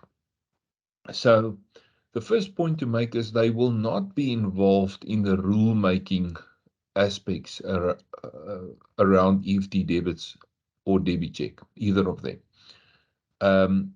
They won't have voting rights related to rulemaking, but they will be consulted because they are a significant player, and in how the rulemaking structures will work, they will be consulted with regards to any rules or changes to rules or any proposals on rule harmonization. What is interesting now in what I'm presenting here is how these ecologies actually very strongly depend on associations. So now let's look at their participation in a Stratco. Now remember, the Stratco is the body of about 30 people or 30 entities represented through people that basically would look after the interests of the low-value debits environment. Now, in this case, the bureau company potentially do not directly participate themselves, but they've chosen SEBA to be the representative on the Stratco, because SEBA also represent a number of other company similar to bureau company. And they all find comfort in the fact that we don't have to jostle for a seat at the Stratco. SIBA will represent us there, and they will bring everything back to us, and we will have our consultations and sessions in the SIBA sphere to actually discuss any of these strategic implications or consequences of what has been decided there. Now, let's look at how they participate in project structures. So there could be a project that, for instance, looks at the harmonization of rules. And it could be that bureau company is very interested in this and therefore have chosen to directly participate. Because in this instance, again, play. In this instance, SIBA is agreed that bureau company actually represents SIBA in this space. Bureau company is then actually the face that you will see at this particular or in this particular project team. They represent a broader group of people. Now, it's also possible that a PSP can participate in the other strategy forums that is looking at broader topics, overarching payment strategy, some of the overlay services that could affect any of the payment streams or run across payment streams. And in this case, let's say they are very interested in open banking. But in this case, they've decided that SIBA and the chair of SIBA will represent them in an open banking strategy task team. So that's just kind of an indication of how they could participate in structures with many assumptions and really just how hypothetically and as an example. More important though, let's look at governance and funding now. Because they are a mandated member, they would be required to fund the budget of the PIB. Cosmo spoke to the fact that it is very difficult for a bureau's transactions and volumes and value to actually be tracked. So they will basically participate in the funding based on a broad turnover category. Let's say in this case, they are a fairly large bureau, collections bureau. And therefore, in funding, they will pay membership fees above the average for PSPs. Okay, governance. I actually switched funding and governance around. So let's just jump to governance then. So first of all, let's think about the AGM and the selection of independent board members. Everybody on the AGM has a right to vote with regards to independent board members. But over and above that, they also have the right to, on behalf of their constituency. Now, remember, in the proposal, there's 3 seats allocated for OIIPs and PSPs together. Now, they can then also elect the independent board members for that category, and that's only this constituency, together with the OIIPs, that will elect those 3 seats. So they would participate in the election of the board members for their constituency. So that is then governance as well. So that is one part of the equation. Now let's look at the user that is being served by bureau company. And if you can skip Manel to, let me just quickly look. It is persona G. Slide 134. There we go. So this is now a collections user. So they on the demand side of this payments process. They're the ones that actually use the services, and they also use bureau company. So let's say in this case, they're a fairly large insurance company, but they decided, this insurance company, to collect through the bureau. They have interest in DebiCheck. They've just recently introduced it. They're looking for opportunities to influence what is happening in DebiCheck in terms of enhancements, further build, and so on. So membership requirements, then, if we can deal with that as the first element here. And here we must now remember they are not mandated to become a member. So they're not a licensed party in the payments environment by the SARB. Therefore, their membership needs to be a voluntary membership. Now, according to the proposals as we've developed it so far, that is possible, that an individual entity can sign up as a member for voluntary membership, in other words, in the OIIP, other interested and impacted parties category. Over and above this, they have the choice to sign up for either basic membership or prime membership. Now, prime membership will be paid due to the fact that they have a special interest in a particular payment system and want a little bit more than the usual information flows in this space. Now, this particular member has decided to sign up for prime membership. They're very interested in what happens in DebiCheck and so on, and therefore it is possible for them to receive that kind of membership. Now let's look at how they will be represented in member structures. Okay, so the first thing is, again, they won't be involved in the rule-making processes themselves, but once again,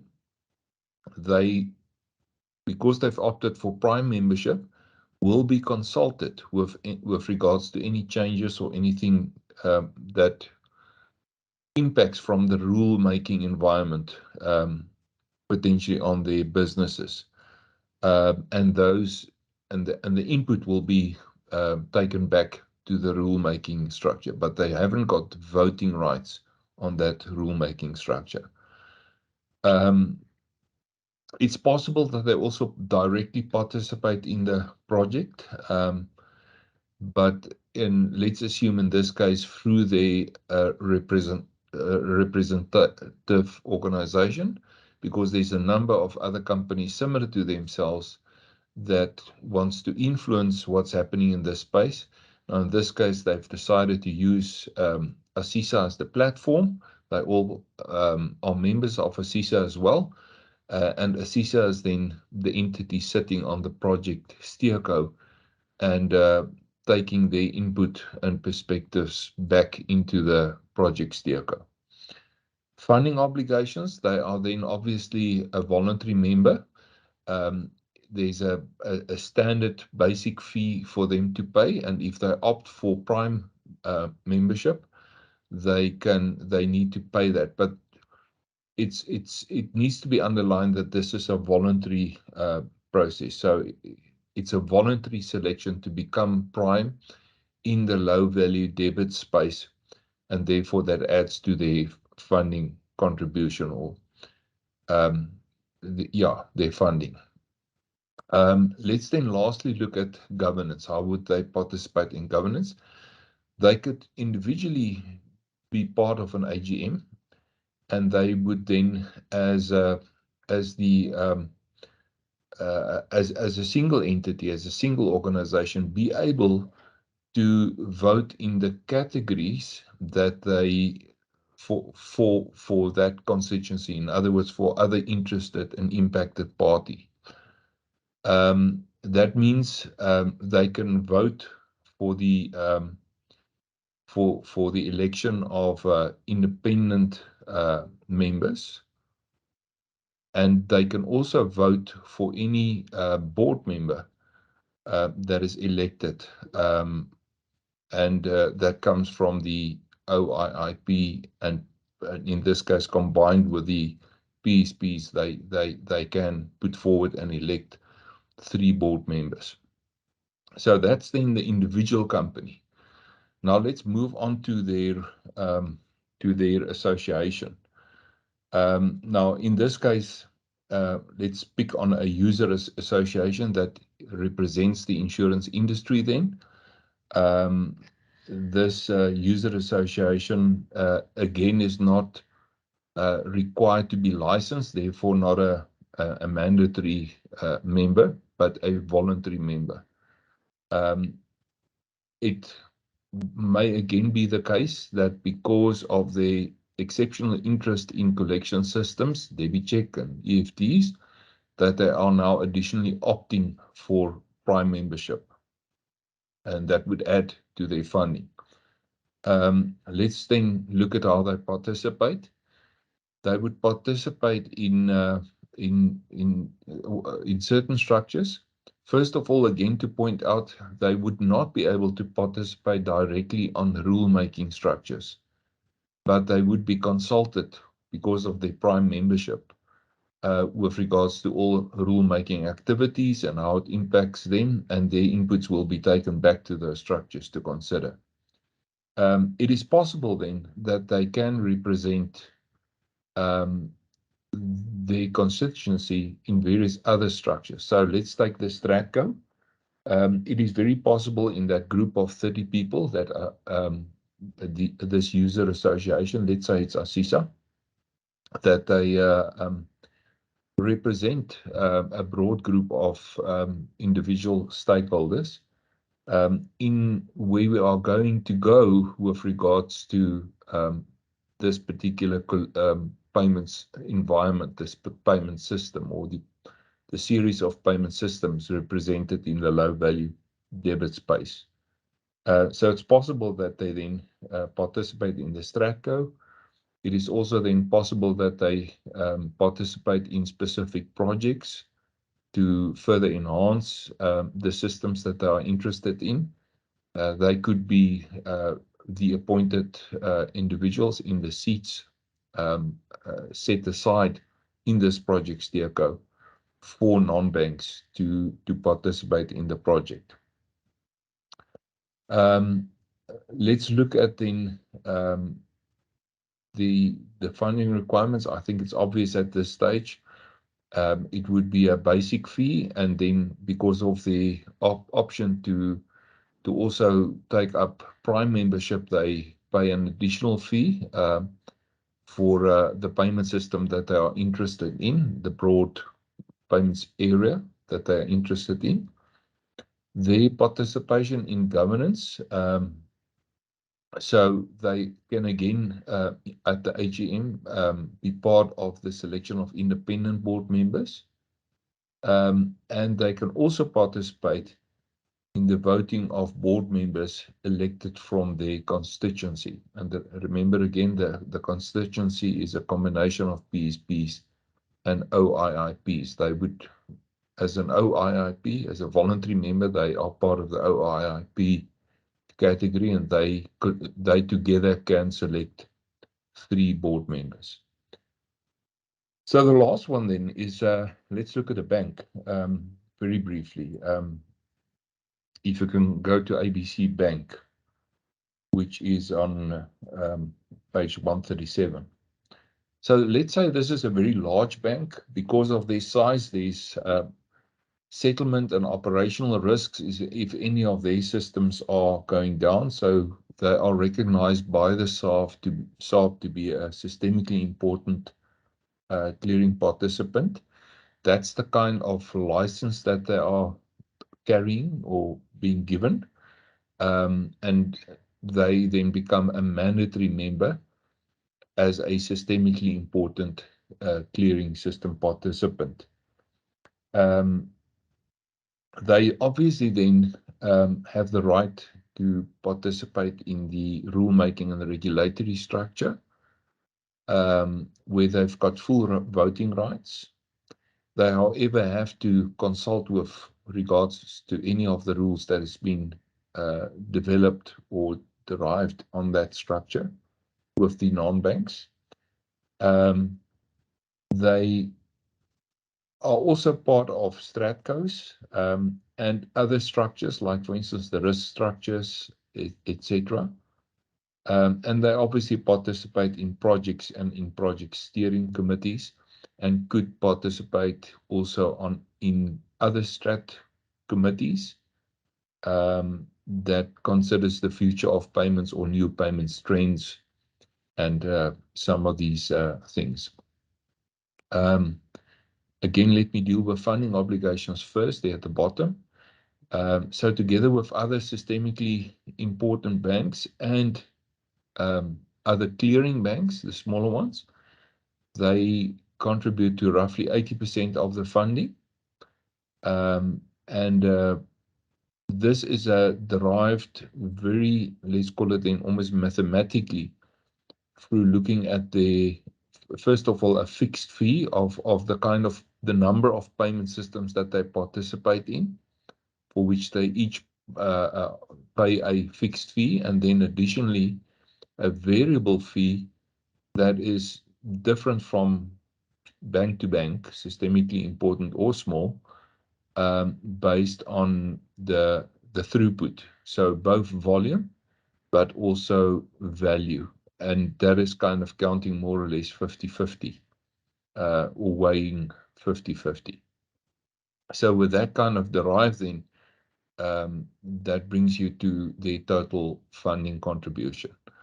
They would then participate in governance in the following way. First of all, again, they can select or are part of the selection of independent directors at the AGM, but for their own constituency, which is in the latest proposal 4 seats allocated to systemically important banks, they are involved in the nomination and final election then of whoever serves on the board then for those in those 4 seats for systemically important banks. So I think this is just an example to show you how these things can come to life. There's a lot of detail to sort out, but the moment you start to tell the story to yourself about how these things kind of fit together, how would you think about an association, a bureau, a bank? I think the picture comes together. So I hope with that we are more or less through everything. And again, my comment this morning was this is really for orientation, to orientate yourself. I hope it helped you with your orientation. I'm handing over to Geeta to close out for us. Thank you very much. Thanks, Moritz. And I think it's quite important to note in terms of Moritz's comments on orientation, that if we look at slide 127, please, Manal, we've done this exercise for a long list of different parties, and obviously we only covered a couple of them today because of time, but we think that we've probably caught most categories of parties who are choosing to be involved in this, including some who obviously, like a small independent restaurant, don't have any involvement. So again, to Moritz's point, engage, and please just shout if you've got any questions or comments. Megan, the slides will be available from today, and the recordings will also be made available. We'll get to that in a minute. We've allowed time, and I think we still have sufficient time if there are any remaining questions, although we have taken questions during the course of the training as well. I just want to remind everybody that the funding pack we went through today will go out for final sign-off. We covered very clearly where elements of the membership will also have to be finalized and go out for final sign-off. And those are probably the 2 remaining areas that need to be resolved in order to close out on the design process. At this point, I'm going to open up for general questions, so please feel free to raise your hand or to type in the comment section. And while people are thinking about that, maybe, Manal, let's just look at the closeout slide. So This content will be circulated, but we're also going to make a recording of today's session available. We're not going to split it into categories, but we'll put times against each category so you can choose when to join in the conversation. We also have other material that's available for you already on the PASA website. So all the signed off content is actually available for download on our website.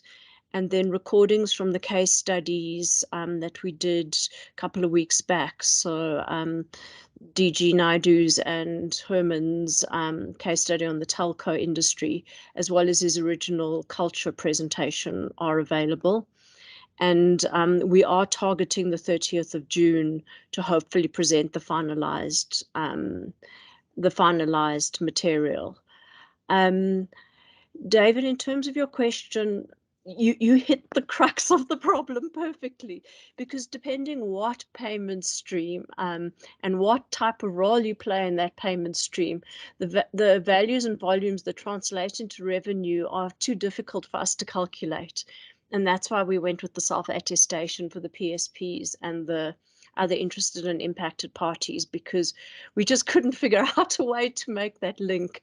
But if you've got any clever, simple to implement ideas for us, we would be grateful. Yeah, that's exactly the heart of the issue. I don't know if there are any... Can I just add to that and related to David's question? We must understand some of the potential players in this space would provide some other service with transaction as a basis, but it's not a direct transaction flow. So it might be the resolution of a QR code or something like that. And it makes it very, very difficult to actually work with transaction or transaction numbers, volume, value, or any of those aspects to get to a membership fee or to get to the funding. Therefore, I think the point Gita also make, and we need to kind of amplify that point, is we'll have to rely on your self-attestation to say, I'm a big player, I'm a medium player, and so on in this space. Therefore, then there's a fixed fee then calculated for a medium player or for a large player, and that will be your membership contribution.